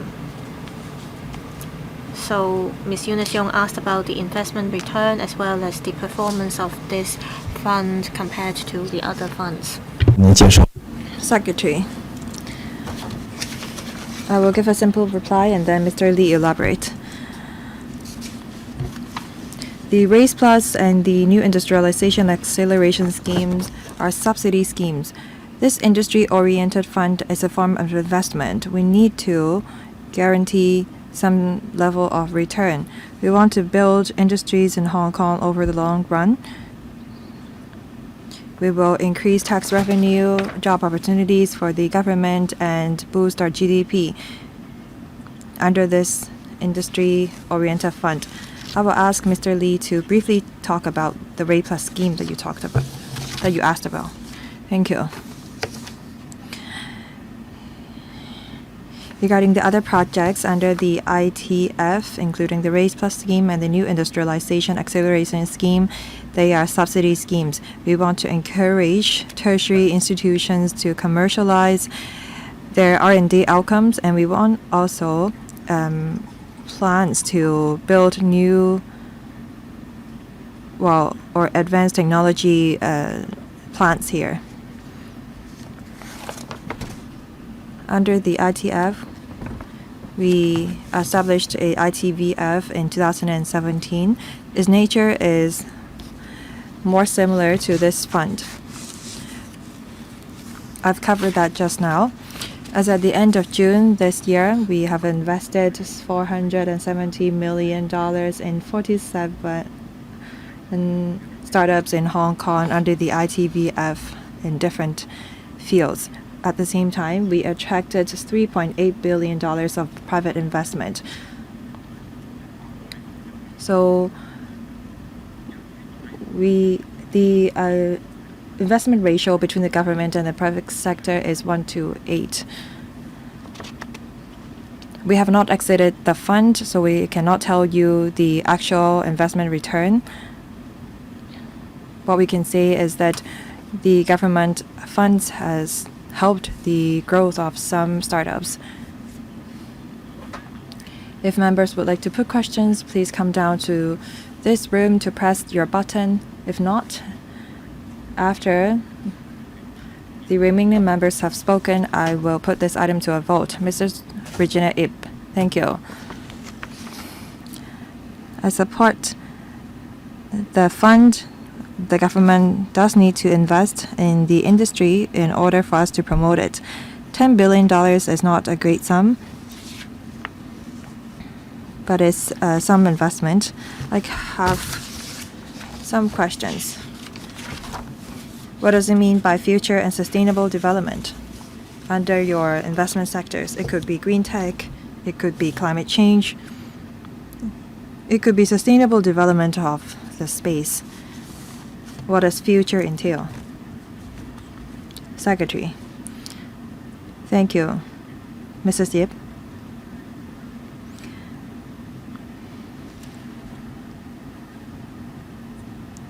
We have decided on the 5 investment sectors, but for fear that we missed out something, we try to go broader in the 5th item. As technology advances very quickly, it's possible that some enterprises will focus on the areas that you just mentioned. The aerospace industry on the mainland develops very quickly. I know that there is a company from Chengdu that is going public in Hong Kong. I support the approach of a direct investment. That's what the PE companies are doing. However, according to market experience, P and VE companies return are not always good. They may make great money from one successful investment projects.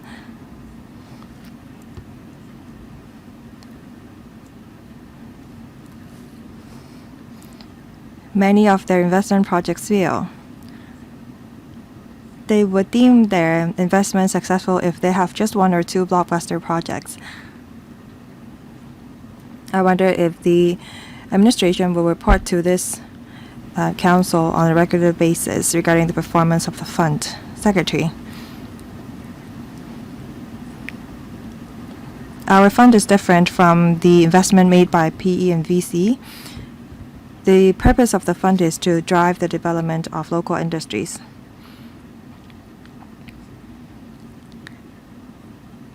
Enterprises need financial returns. That's why PE and VC and tertiary institutions may participate in the investment. We stress patient capital. The period for investment return may be longer, and it's not possible for us to guarantee that all investment projects will succeed. We want to pull together market forces and leverage on them. All in all, we want to build our industries. It's possible that we may not make any money in 3 to 5 years. However, we believe that in 10 years' time, we will have some form of return. You want the funds to invest in Hong Kong companies. Some industries may not see immediate success upon being invested.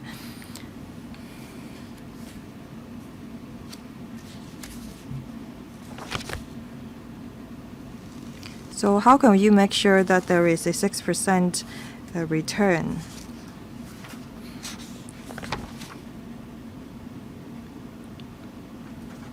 Because some companies may not make money.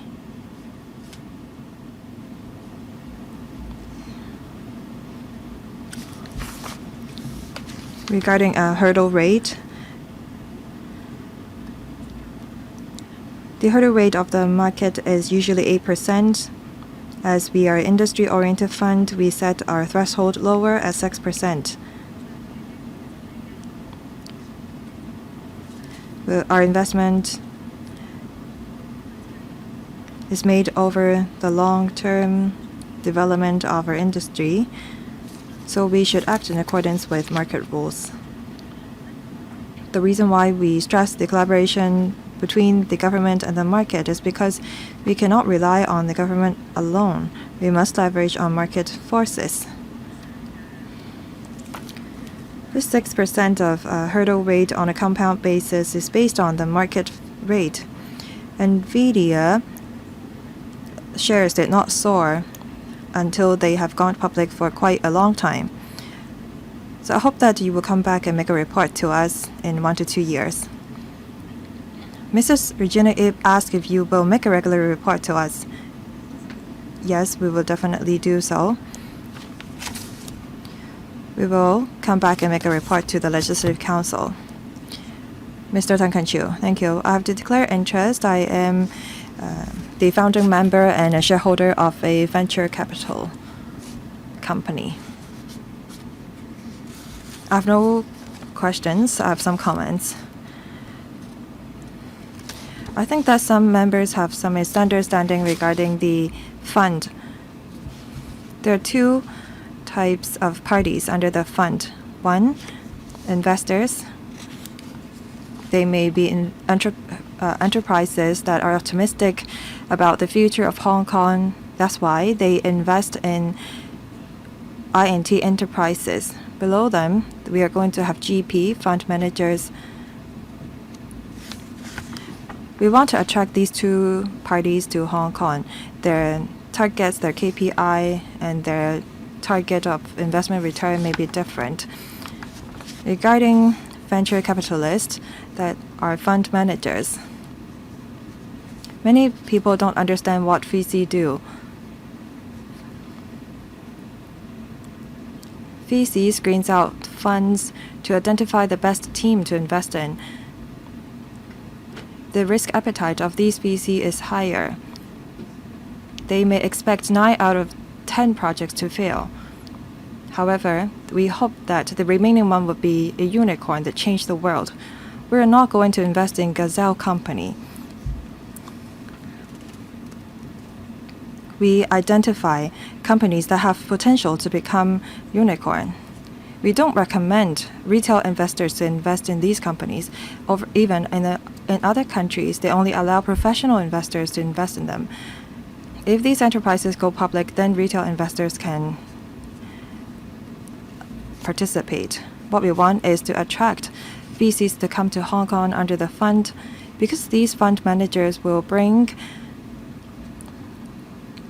talents to Hong Kong. Let me give you an example.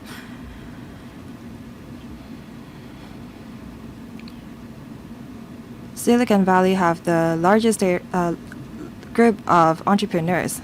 It has some 7.5 million people in the Bay Area. In 2024, they attracted a investment in startups amounting to 90 billion US dollars in 2024. That is about $700 million Hong Kong dollars. In Shenzhen, before COVID, they attracted 120 billion yuan of investment in the startups. For Israel, they attracted, they have every year 120 startups, attracting every year $100 billion of investment. If we want to become a similar startup base, we have to have about 100 startups every year. And we have to accept the fact that some 700 out of these 900 startups will fail. We need VC's investment. Every year, if we are to have 100 startups in Hong Kong with VC's investing, we have to attract at least new capital amounting to $30 to $40 billion. That's how we can become an international INT hub. So should we have capital first or see project first? That's the question. We hope that we will be able to attract top-notch enterprises and talents to come.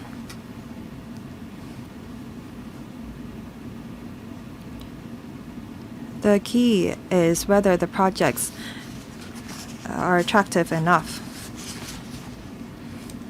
Management fees. Some members asked about this.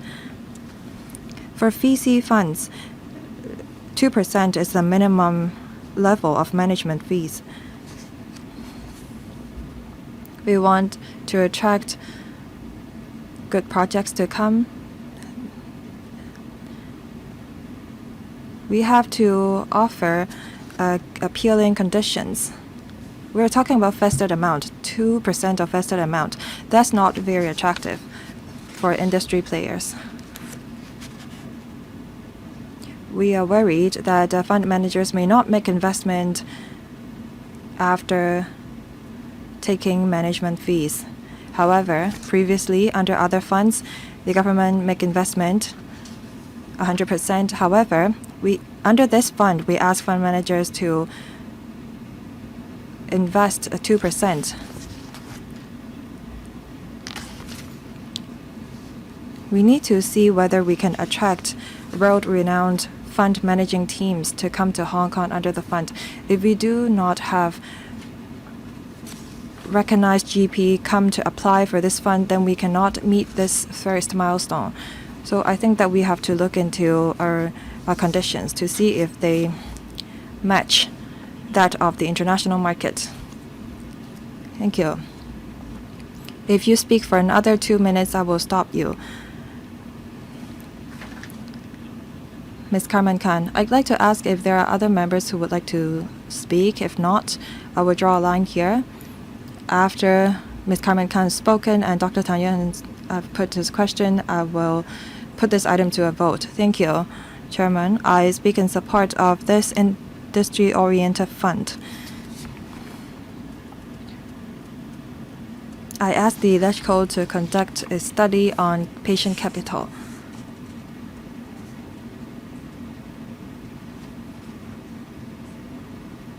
And how it upgrades and transforms a certain industry and how it facilitates new industrialization and the development of new quality productive forces. Our capabilities in fundraising is very strong. Some members ask if our conditions are appealing enough. I think that we should rely on the steering committee for that.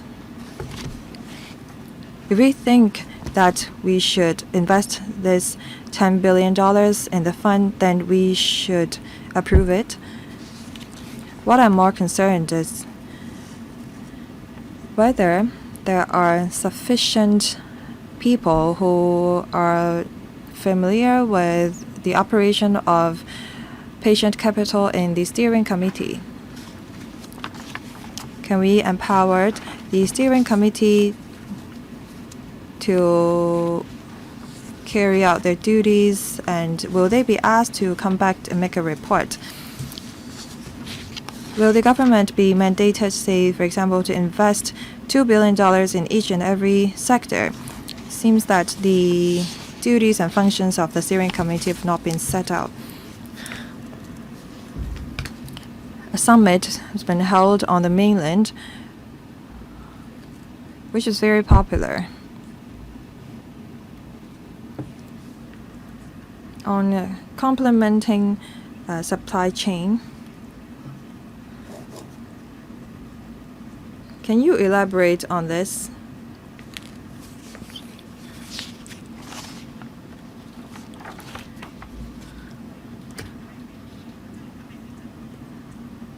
How does this supply chain industry and leading enterprises have to do with the 5 sectors?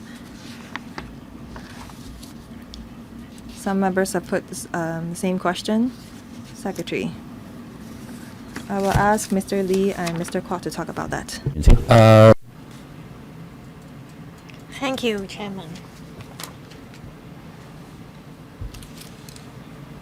In today's discussion, a number of members suggested that we first attract giant and leading enterprises. That is the top-notch enterprises in the supply chain. This is crucial to the new industrialization in Hong Kong. Take AI and robotics as an example. They cover the use of materials, structures, sensors, software, and so on. All these form part of the supply chain. If we are to build a manufacturing basis for robots in Hong Kong, we will have to, in a targeted approach, attract relevant enterprises to Hong Kong. That's about building the supply chain. Please speak more closely to the microphone, Mr. Lee. On the composition of the steering committee, we've touched on that, but let me briefly talk about it again. We hope that we will get professional service providers in the legal sector as well as the accounting sector to join the steering committee. We also want those experienced from the investment sector to join the steering committee.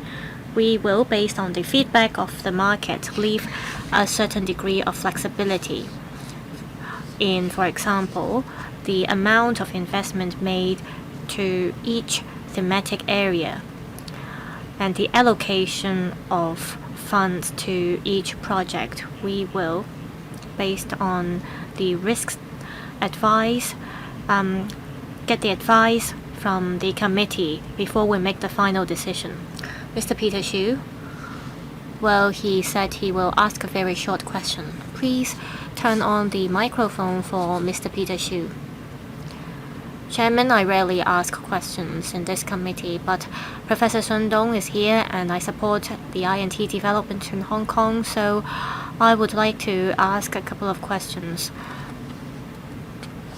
According to Professor Sun, we need $30 to $40 billion in order to achieve our target. Well, $10 billion, is that enough? I remember that we actually approved a funding of $20 to $30 billion previously within the current term government. Together, we have approved $40 billion. Also, the chief executive went to the Middle East. I noticed that you went with the chief executive. So, will you get the support from the Middle East? Secretary, of course, more money the merrier. This is an important step made by the government. This is the integration of a capable government and an efficient market. With $10 billion, we want to get $30 billion from the market. So we will grow the fund to $100 billion. Most of the capital will come from the sector. So the government is here to set the stage. We pull together different parties, and when the sector sees the move of the government, it's clear to them that the ratio will be 1-to-3 in terms of the investment approach. In the mainland is 4-to-1, 4 for the sector and 1 for the government. So we're all very confident in the development of Hong Kong, in especially the high quality development. Hong Kong is an internationalized city. We hope that with the support of LegCo, we will be able to yield success for this fund. How are you going to identify capital? Well, we'll have to work on this. Dr. Tan Yueheng would like to speak for the second round. You spoke for 7 minutes for the first round. I'll now give you 3 minutes. Thank you, Chairman. I support this fund. I have one question.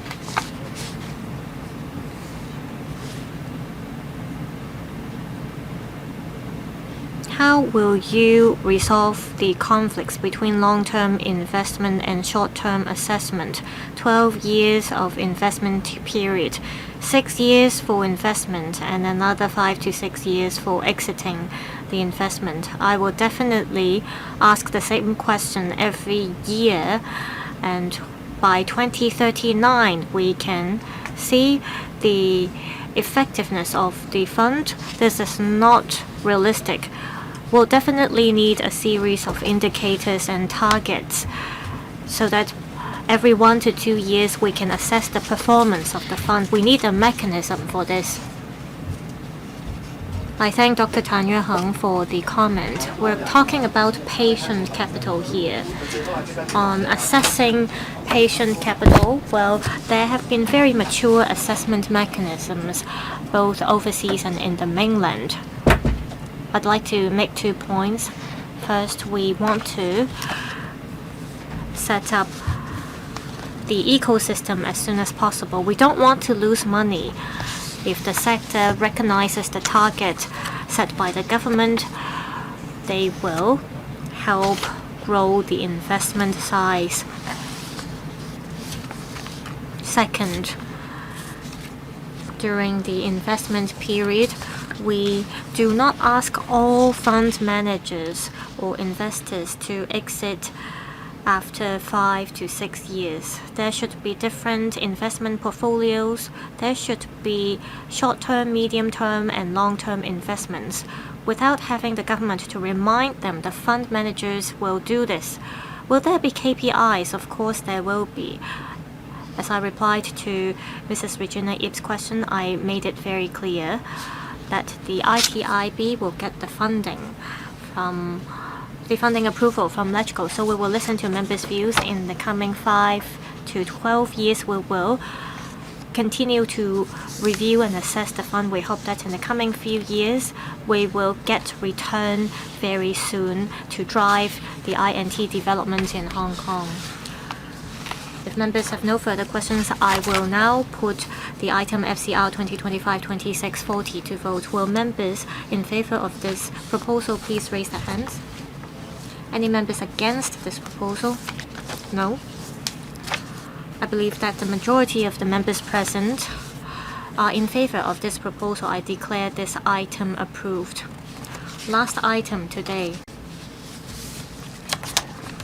FCR 2025-2641.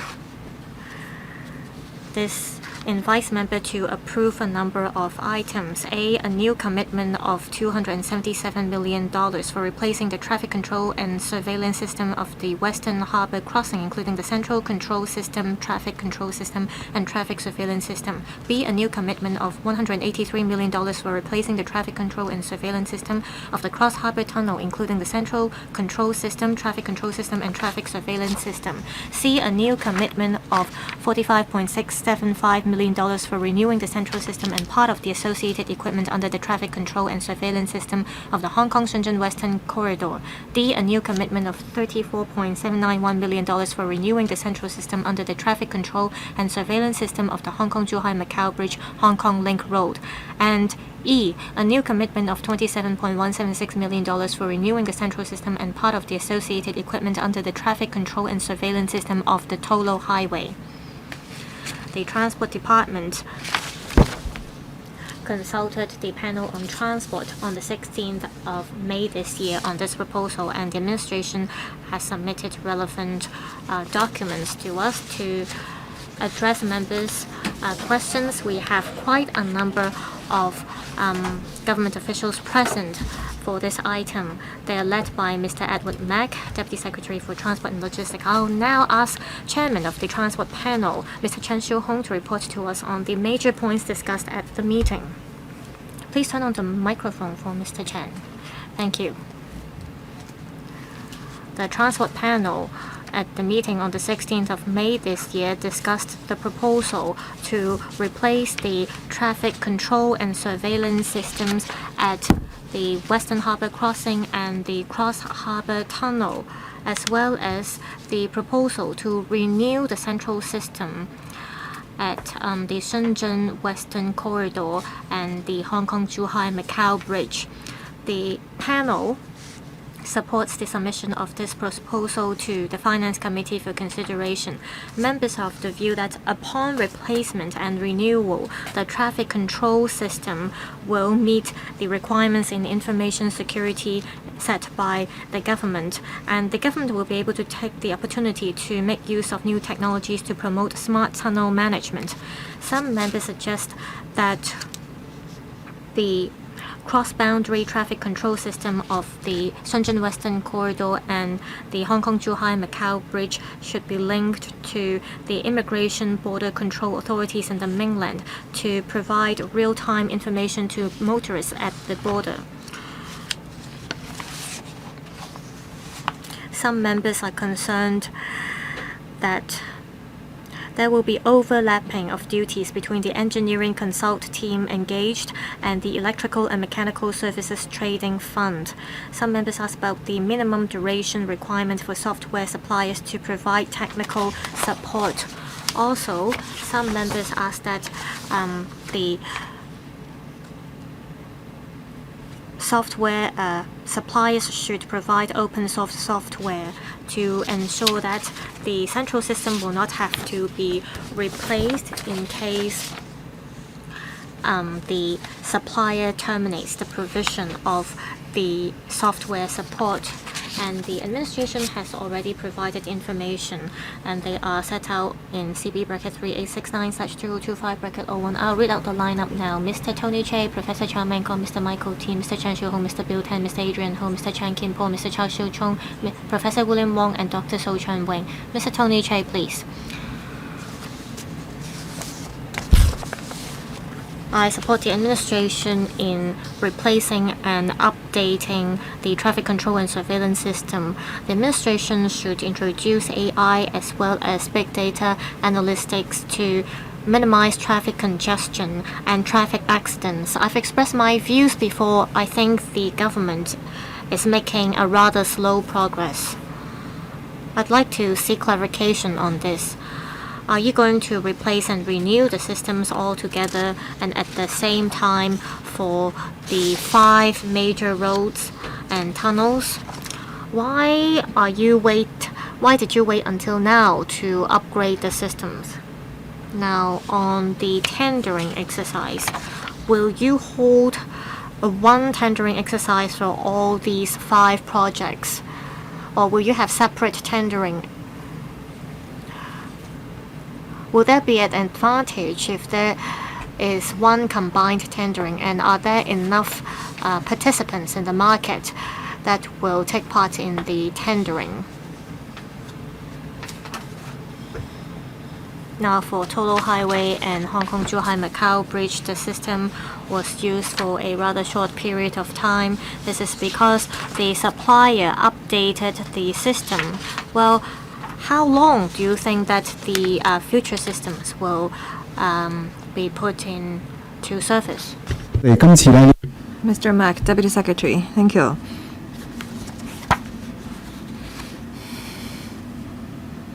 Regarding the lifespan of the system of Hong Kong-Zhuhai-Macau Bridge, I will ask the TD to supplement.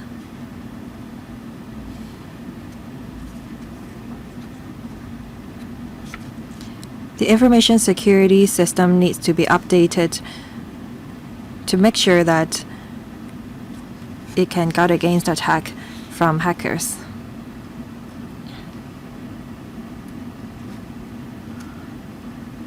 This is very important for the tunnels and the strategic trunk roads.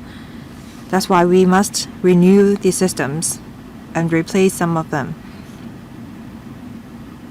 And this is why we come for funding approval from the Legislative Council.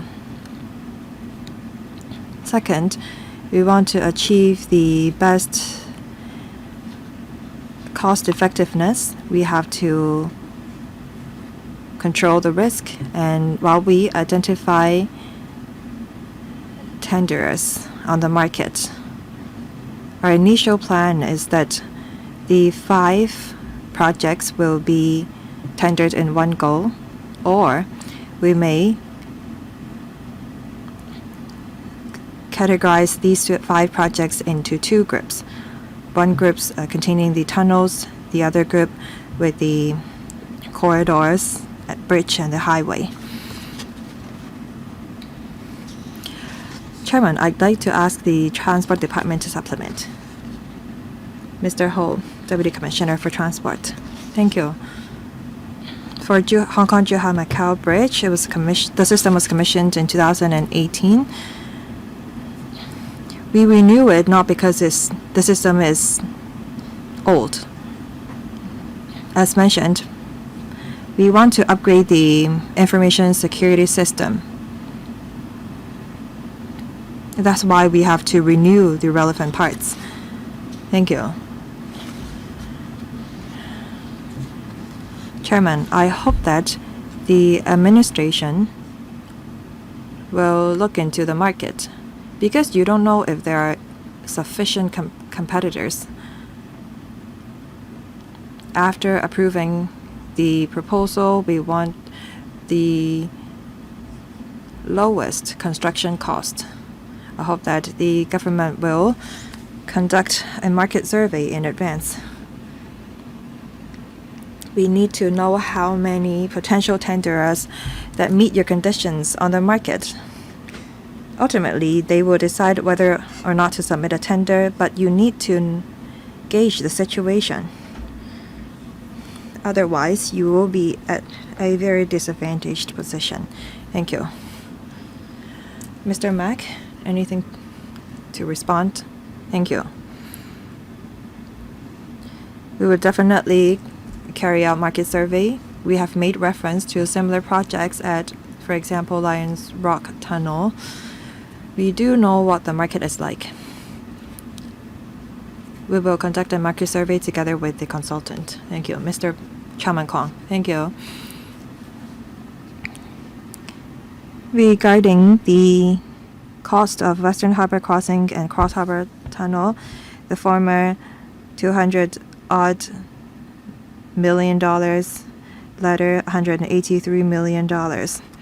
For Western Harbour Crossing, there are 2 lanes, Cross Harbour Tunnel 4 lanes. Why the difference in the commitment?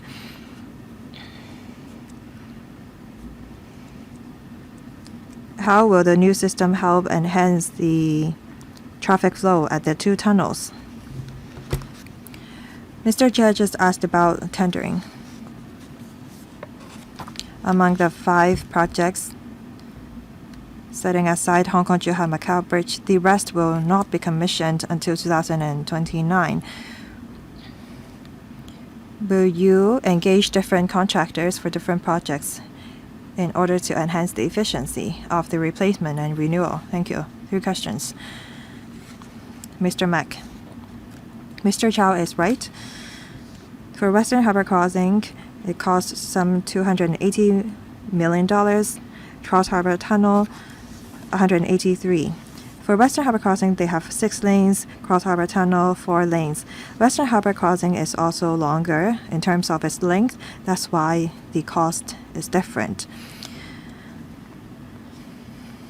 We try to make the most out of the resources.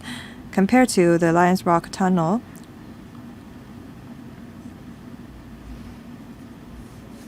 the cost per kilometers for Western Harbour Crossing and Cross Harbour Tunnel would be far lower than the Lions Rock Tunnel project. With a new system at the 2 crossings, we will make use of AI in it for automatic detection. If there are vehicles driving in reverse lanes, and if there are people who enter the tunnels, within 10 seconds the system will alert personnel in the control room so that they can intervene immediately. That's how we enhance the overall efficiency of traffic monitoring and management. On the point about tendering, I think that I have already answered it. We will look into various approaches. We will look into whether we will conduct one tender exercise for all of the 5 projects or categorize the 5 projects into 2 groups. We do not rule out any other approach. We will conduct a market survey together with the consultant so that we can come up with a plan that is the most cost-effective. Thank you. Mr. Chow also asked about the difference in the commissioning time of different systems. We hope that the project can be can be cheap and fast. Well, the tender exercise will last 1 year, construction period 2 years. You try to shorten the time needed for construction. However, the crossings we can only construct at night time.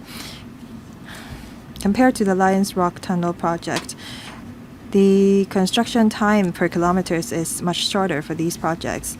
Next, Mr. Michael Tian. Thank you, Chairman. In May, the panel on transport, we discussed the replacement and renewal of TCSS. I asked the government to ask the contractors to provide source code and technical support for this system. So worst case scenario, if the contractors end their business, we will not have to conduct another round of tendering to identify another contractor. I'm glad that the government has taken on board the roundtable suggestions. They are no longer using the excuse of sensitive business information or passing the buck on to other departments. Suppliers often force us to update our software and applications. The systems have been used for just some few years. Now we are asked to update it. I wonder if the minimum operation period to be guaranteed will be laid down in the contracts.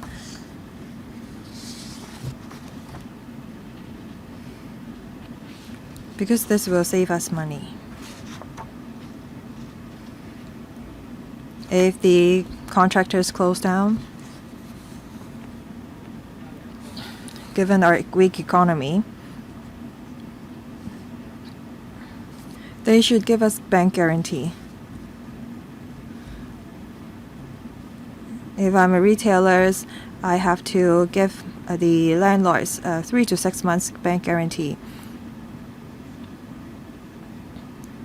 If I close down my business, I will be asked to pay the remaining rent. Regarding your bank guarantee, I'm sure that there is one because you have to make sure that the system will continue to operate. So in terms of percentage of the project cost,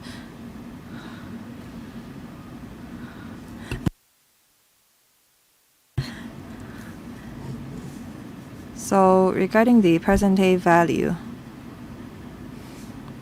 what is the percentage of guarantee that you ask of the contractors? Is it 20%, 30%? That is to say, if the contractors can no longer maintain the system, they have to give you compensation such that you will not have to go to the court to seek damages. I don't think that you should set an exact amount, but a percentage of the total project cost as the bank guarantee. I'm a driver myself. Can you develop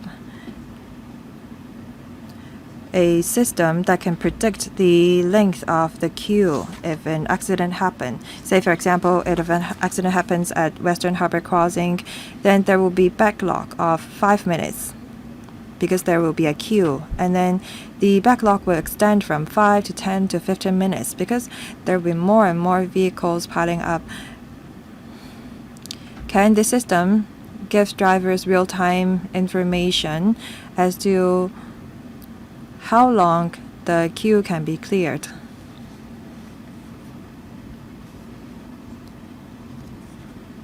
Mr. Tian, I think that we understand your question. You spent 4 minutes on it. Please give some time for the secretary to reply. Thank you.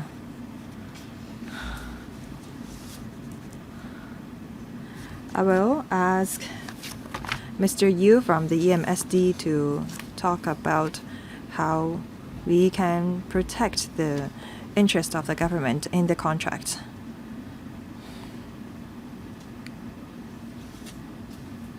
We note the member's comment. In the agreement, we will ask the software suppliers to provide open source code. Regarding the minimum number of years for which the software supplier must provide technical support, we will set that out in the agreement. The smart system will be able to alert the control room within 10 seconds if any accident happens so that we can intervene imminently. However, the gravity of each accident may be different. The number of people injured, the number of vehicles involved will affect how fast we can clear the scene. We already have a system through traffic information collected to predict the impact on the journey time based on big data, and the relevant information is already uploaded onto Hong Kong e-mobility. The system will allow us to intervene very quickly. Mr. Yu. Thank you, Chairman.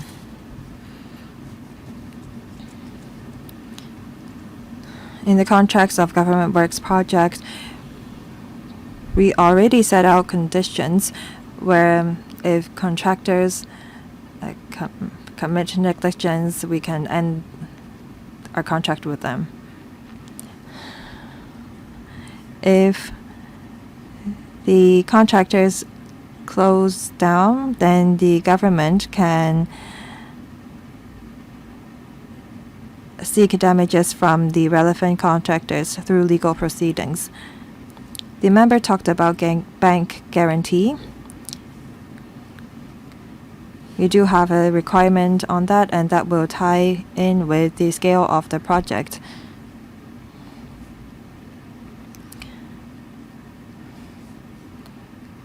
We will look into how we are going to draft the relevant clauses in the agreement. We will seek advice from the DOJ to see how we can better protect the interest of the government such that the lifespan of the software can be guaranteed. Thank you. 7 minutes, 22 seconds have been spent. If you'd like to put further questions, please press the second round. Mr. Chen Xiuhong. Thank you, Chairman. I support the government proposal to replace the traffic control and surveillance system at the 2 cross-harbor tunnels and the proposal to renew the central system of the 2 major roads. It will involve a total of $570 million. And this is to enhance the monitoring and the management and efficiency of the tunnels and roads. And this is also to drive the smart tunnel management. Back in May, when we had the meeting at the transport panel, a number of members and I are concerned about the replacement of the TCSS at the 2 tunnels, and we asked about whether there would be duplication of duties between the engineering consult team engaged in the electrical and mechanical services trading fund. The government provided a supplementary document. It says that in terms of their duties, there are no overlapping. Instead, they have their own duties. They serve their own functions. Western Harbour Crossing as well as the Cross Harbour Tunnel compared to other major roads. Well, the difference in terms of their traffic control and surveillance system is that they involve civil engineering. And for the other 2 systems, they are managed by the EMSD. And the non-structural system, they are managed by the electrical and Mechanical Services Trading Fund. For the Hong Kong-Zhuhai Macau Bridge and Tolo Highway system, if it is managed by the E&M Services Trading Fund, the operating cost will be 16% of the total cost. And for those managed by the engineering consultant team, or the consultant team charges 8% of the total cost. So 8% plus 8%, that's 16%.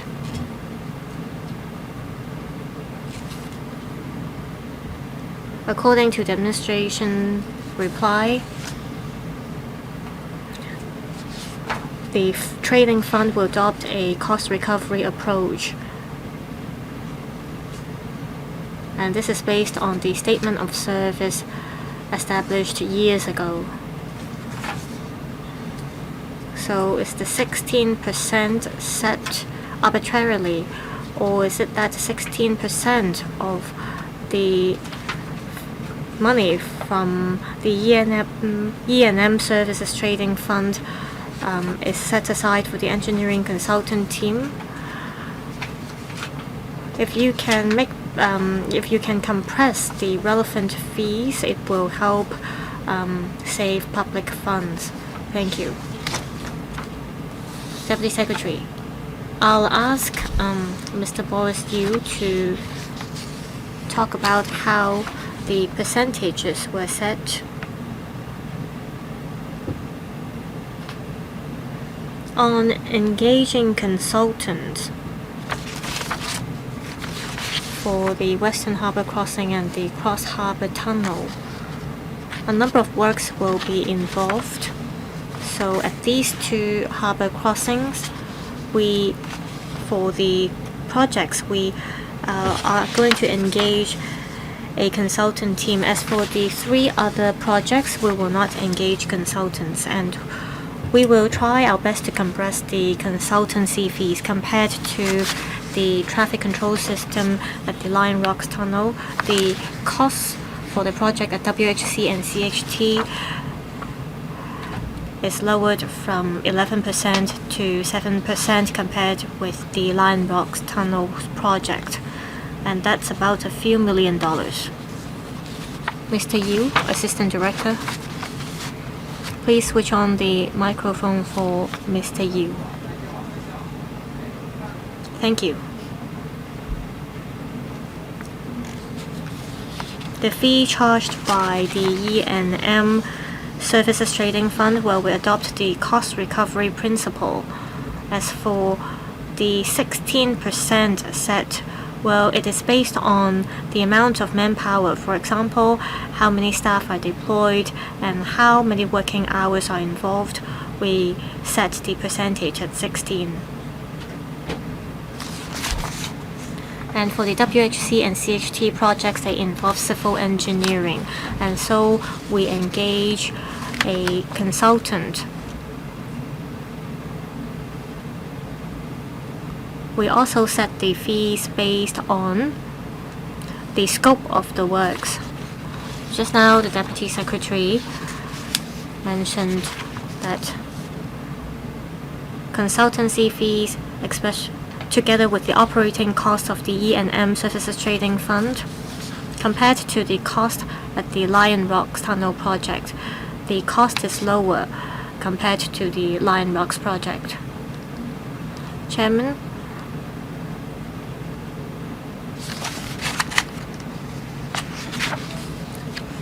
I want to know who is managing the consultant team for the WHC and CHT projects. If it is the E&M Services Trading Fund, then the fee should be higher than 8%. So how are the duties assigned? Assistant Director.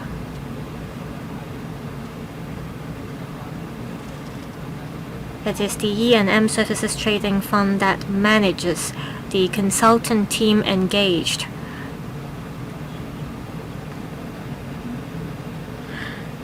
We look at the manpower that has to be deployed and the working hours involved to decide the fee level for the E&M Services Trading Fund.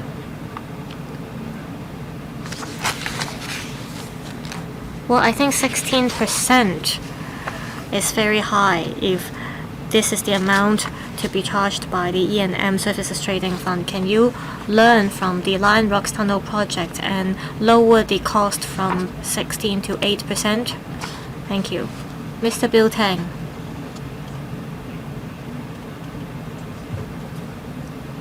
In March 2019,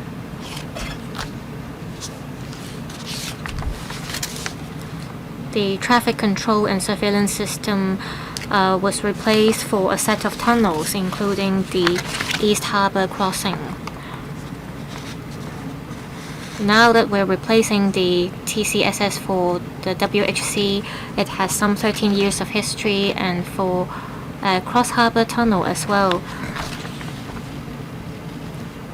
So I want to know if you all had already replaced the traffic control system for the Eastern Harbour crossing back in 2019. That's why you're not including the Eastern Harbour crossing here in this proposal. And for the WHC and CHT, you're not upgrading the system. You are replacing the traffic control and surveillance systems there. It's a large-scale project. Well, will there be a gap between the new systems for the WHC and CHT and that of the Eastern Harbour crossing? Also, how do you coordinate the systems for the three main tunnels? Are you going to engage one company to coordinate the systems, or do you have no thoughts about this? That's my first question. Second, we have the critical infrastructure ordinance, and that governs the non-government organizations. But I think the government will have to abide by the spirit under the Critical Infrastructure Protection Ordinance. So how will you cope with any safety or emergency risks in replacing and renewing these systems? Thank you. Deputy Secretary, I thank the member for the questions. I will invite colleagues from the Transport Department to talk about how we cope with the potential safety risks at the tunnels, as well as the systems of the three major tunnels. As mentioned in the paper,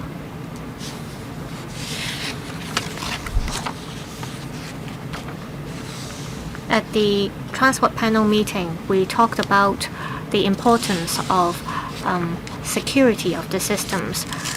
And we want to safeguard the security and operational safety of the systems.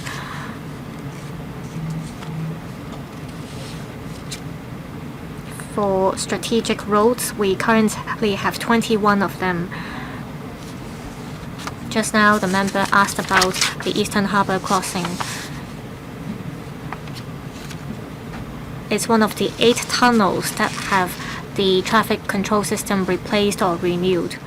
And for 6 of the tunnels, we have recently just replaced the system. And we have to deal with the 5 other tunnels, and for 2 tunnels we are currently assessing whether we need to replace the system. So altogether there are 21 strategic roads. Yes, Transport Department.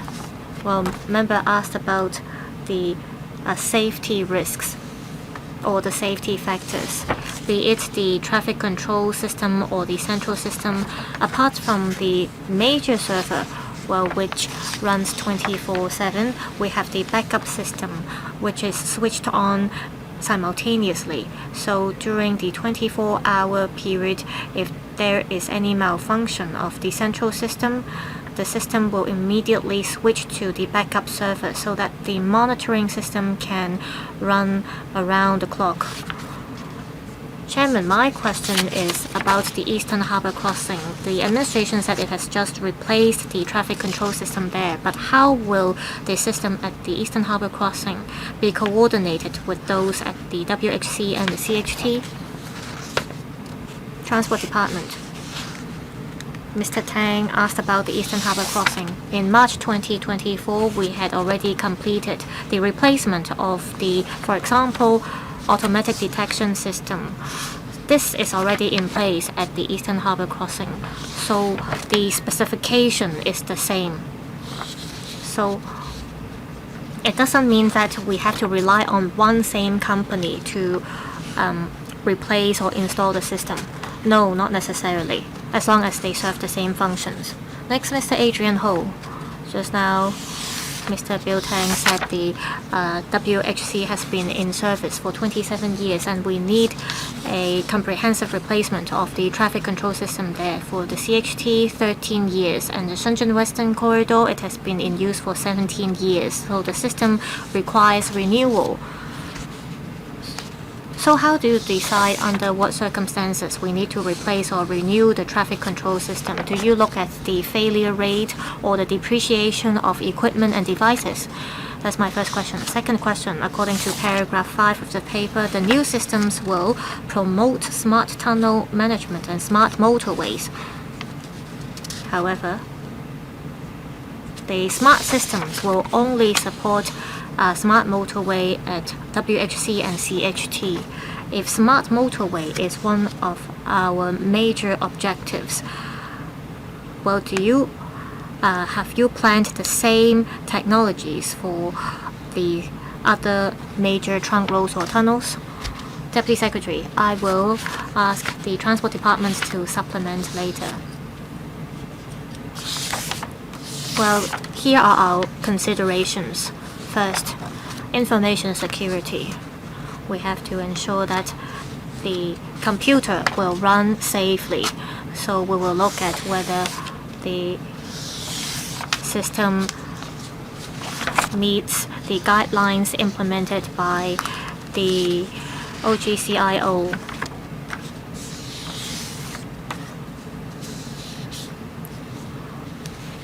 Now, we also look at the failure rate. We noticed that for WHC and CHT, the systems there over the past 1 to 2 years display an increase of failure rate, and that affects the traffic management. So this is one of our major considerations, that's the increasing failure rate. Now, on the use of AI, this is crucial for tunnels because tunnels are our lifelines, same for our highways and trunk roads. We're going to upgrade the systems under this proposal. I will ask the Transport Department to supplement. Hi. Mr. Ho, Deputy Commissioner for Transport, please. Thank you. The three trunk roads, we already have the detection systems. What we are renewing is the central system to cope with the security threats. The detection system is newly added so that alert can be sent more quickly. Thank you. Mr. Chan Kim-por. Thank you, Chairman.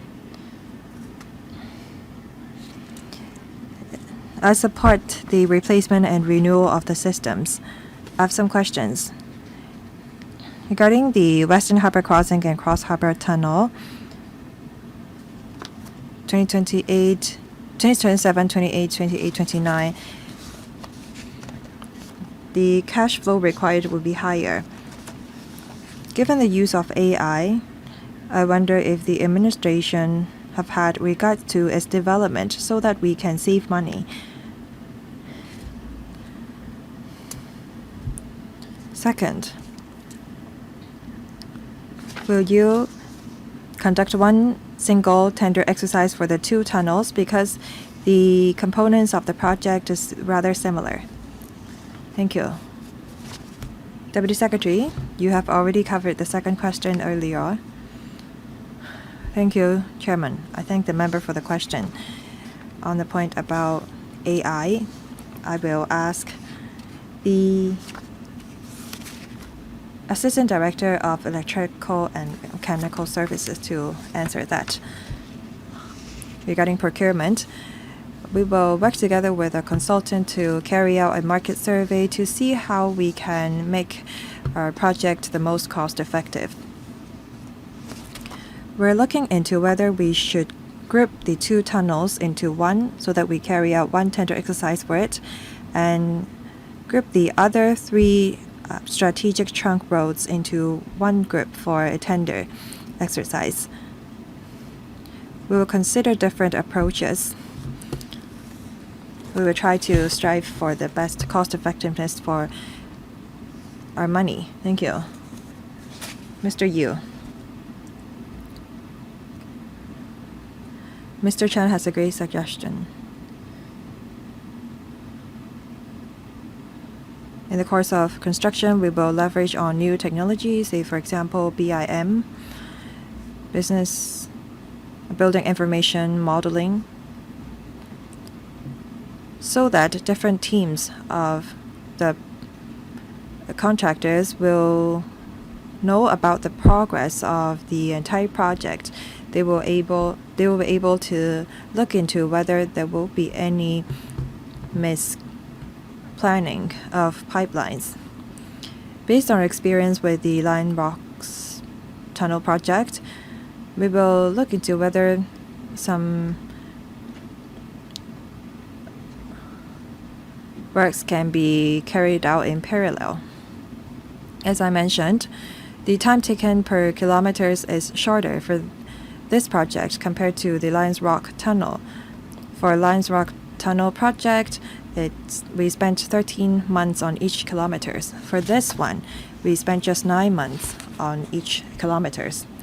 There are still 4 members who would like to put questions. Professor William Wong. Paragraph 6 of the paper said that we are to approve $506 million.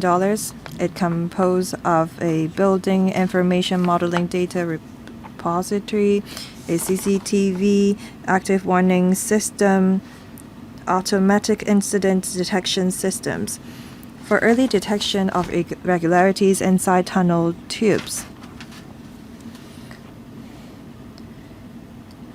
The BIM will facilitate maintenance. The funding amount is not minor, but they're about just facilities in replacement and introduction of new technology. The project is not done based on the concept of smart mobility. Are you going to use AI to monitor the traffic flow? Will you leverage on a network of automated vehicles? I wonder if the government will introduce interface to incorporate smart traffic management functions. If yes, when are you going to upgrade the AI system? Mr. Mack. Thank you. I thank the member for his suggestion on how we can promote smart mobility and how we can make use of technology to enhance the efficiency of our traffic network. We thank you for your suggestions. Under the strategic study on traffic and transport, within this year, we strive to conclude our study, and we will definitely look into smart mobility in various districts as to how we can enhance traffic management. Regarding the use of V2X, we will touch on that in a report. We're going to introduce active warning system, automatic incident detection systems with higher resolution digital cameras. All these are parts of our smart management. Our staff will consolidate all the information collected by the systems so that we can, in the future, automate more systems. Thank you. I have something to add. I have some time left. It seems that you are just upgrading the existing system. If we are to develop a smart city traffic network, we need to replace the entire system. I think that you have to look into the interface of the system in order for us to incorporate future new functions. Deputy Secretary, you are very correct. We will look into it. Thank you. Dr. So Chang. Thank you, Chairman.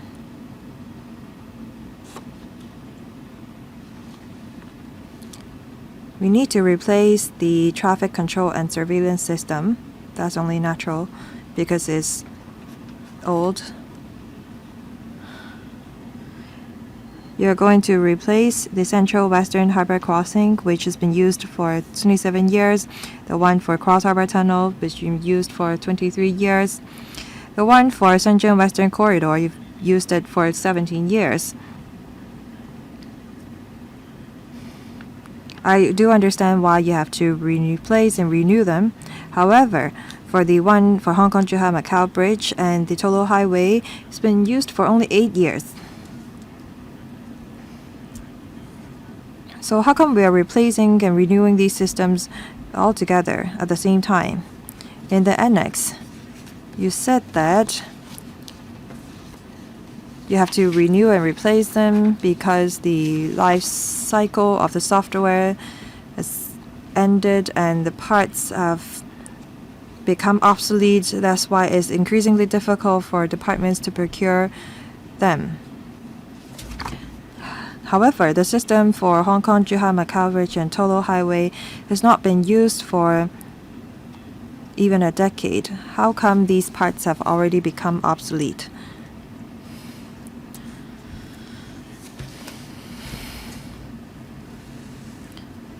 The Hong Kong-Zhuhai-Macau Bridge was just recently commissioned.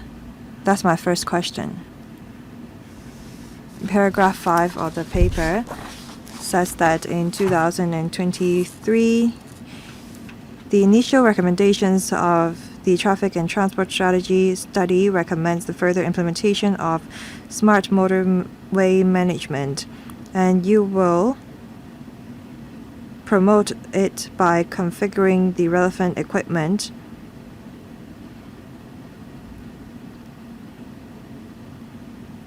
So I wonder if you have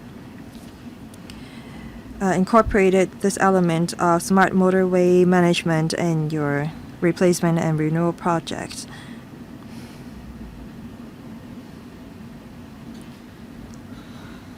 And will you align your system with that of the Greater Bay Area?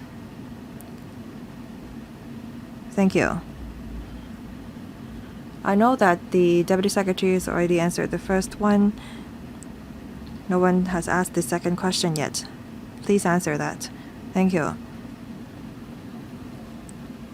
On our integration into the Greater Bay Area. Under the Traffic and Transport Strategies study, we will make recommendations as to how we can integrate and connect our information with that of the Greater Bay Area so that people know how long it will take for them to cross the border.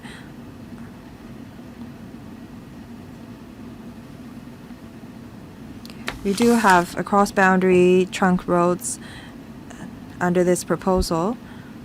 We work with different border control points at, say, Zhuhai and Shenzhen.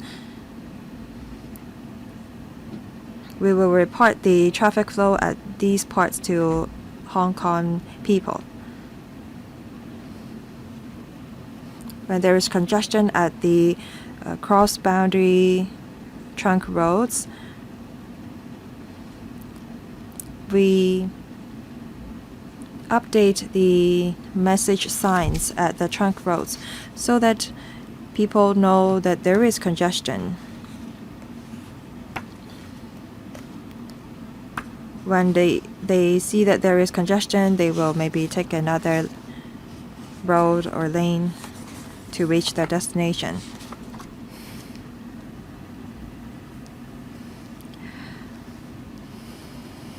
The system used at the Hong Kong-Zhuhai-Macau Bridge and the Tolo Highway has been used for just 8 years.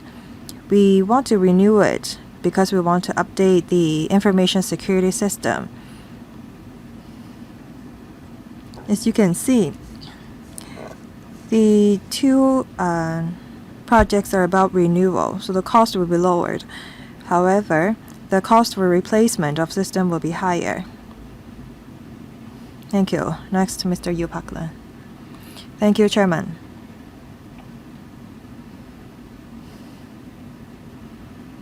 On the replacement and renewal of traffic control and surveillance system, I support this proposal because the systems become obsolete and it cannot meet our needs for smart mobility.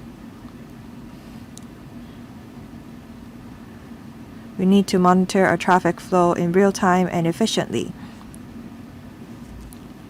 I think that we need to offer real-time information to our people so that we can implement this idea of smart mobility. At the Cross Harbour Tunnel, well, we have not replaced its system.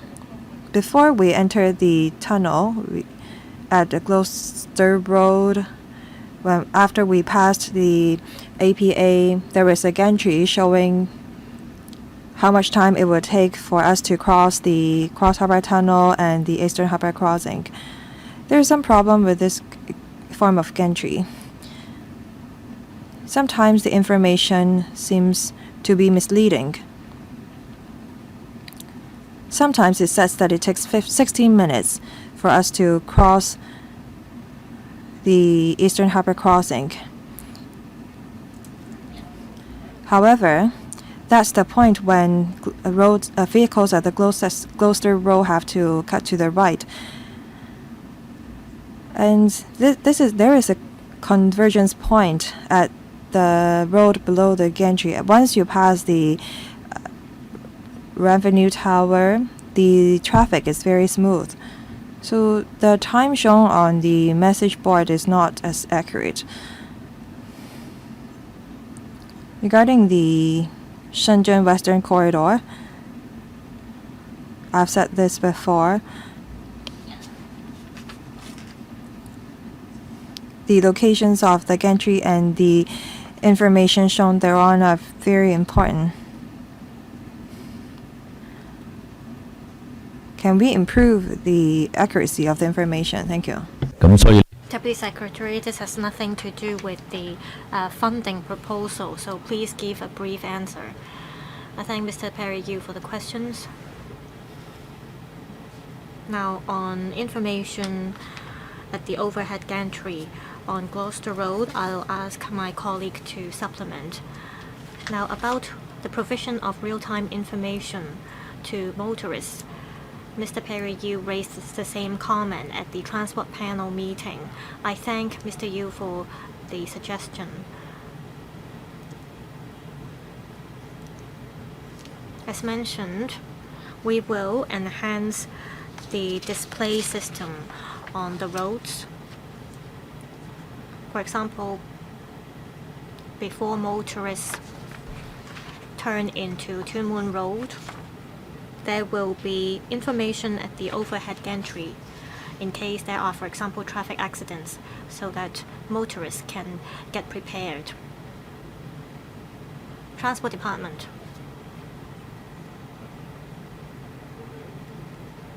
Concerning the information provided on Gloucester Road, the information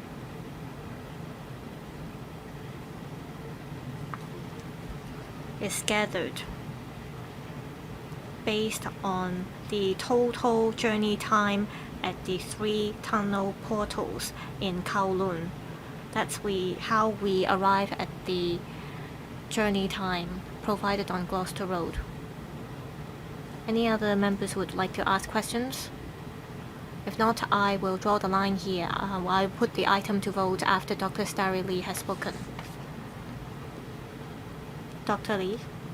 I think it is necessary for us to replace and renew the old traffic control system. Is there any connectivity between the local traffic control system and the one in the mainland? Well, we visited the mainland and we learned that the systems there are very advanced. The northbound traveling scheme as well as the southbound travel scheme will become more and more popular, and I believe there will be autonomous vehicles in the future. In the mainland, they have smart mobility initiatives, and so information can be uploaded to their central platform very quickly. So I want to know if there is any connection between the local traffic control system with those in the mainland.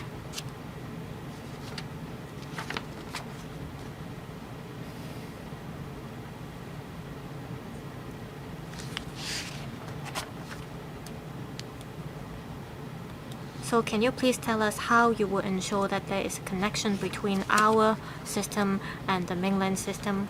Thank you. Deputy Secretary.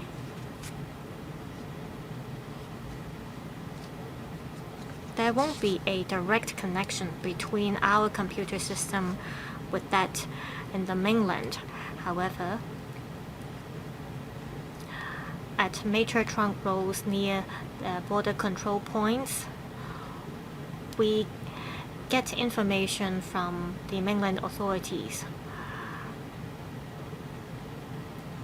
For example, the mainland system can tell us about the traffic situation at the border control points. They can give us relevant images and information. So there is such a mechanism in place for us to collect such information.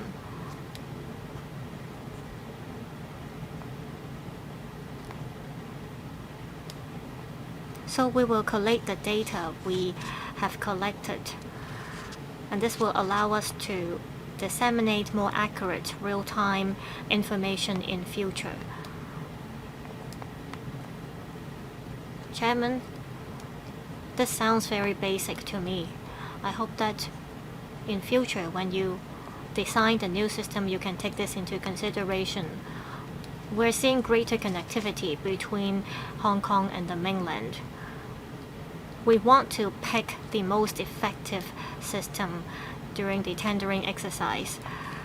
If the ones in Hong Kong are good and cheap, then we will adopt that system. So according to my duty visit to the mainland, I see that there are many advanced systems in the mainland that we can use. So that's a suggestion from Dr. Starry Lee. So please take this into consideration during the tendering exercise. I thank Dr. Starry Lee for the comment. When we conduct the open tendering exercise, we will accept proposals from different places.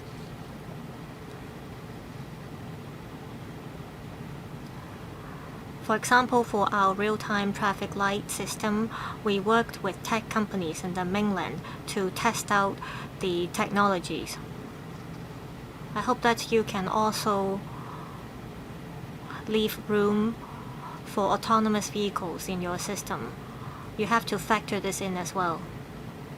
Any reply from the administration? Got it, we will take this into consideration. Now, Mr. Michael Teen will speak for the second round. You spoke for 7 minutes, 28 seconds just now. I will give you 3 minutes this time. Not enough? Well, never mind. I got asked this question many times. The Western Harbour Crossing system has been in use for 27 years, and the one in the Holo Highway has been in use for over 10 years as well. So what happened to the systems? Now I want to go back to the point about bank guarantee. I'm serious about this. Please include the clauses about bank guarantee in your contracts. For WHC, $200 million upfront, and in 12 years time you'll have to get $8 million. So in total, $370 million for 12 years. Is that right? You seem very hesitant. Well, let me explain further. The idea about bank guarantee, well, based on the arrangement as well as the construction scale or the work scale, we talk to the contractor about this. Well, I'm not asking about the scale of your works. I'm telling you that the WHC system has been in use for 12 years and you have one company that won the contract, right? So it's simple. Every contractor will have to sign the term about bank guarantee. Say you have $2 to $3 million of bank guarantee. Well, that's not enough. Well, please study how big the sum has to be for the bank guarantee in order to create a deterrent effect. What happens if the contractor closes down? You'll have to launch the tendering exercise again. Well, I think Mr. Michael Teen is offering you a new perspective. This is to ensure future contractors can fulfill the contract terms. You may adopt the idea of bank guarantee to ensure that the contractors will fulfill their obligations. At least 10 to 20%, that's what I'm asking for. So that's a suggestion. If there are no further questions, I will now put the item FCR 2025-2641 to vote. Will members in favor of this proposal please raise their hands? Thank you. Any members against this proposal? No. I believe all members present are in favor of this proposal, so this proposal is approved. The next meeting will be held on the 5th of September. Meeting adjourned for today. Thank you.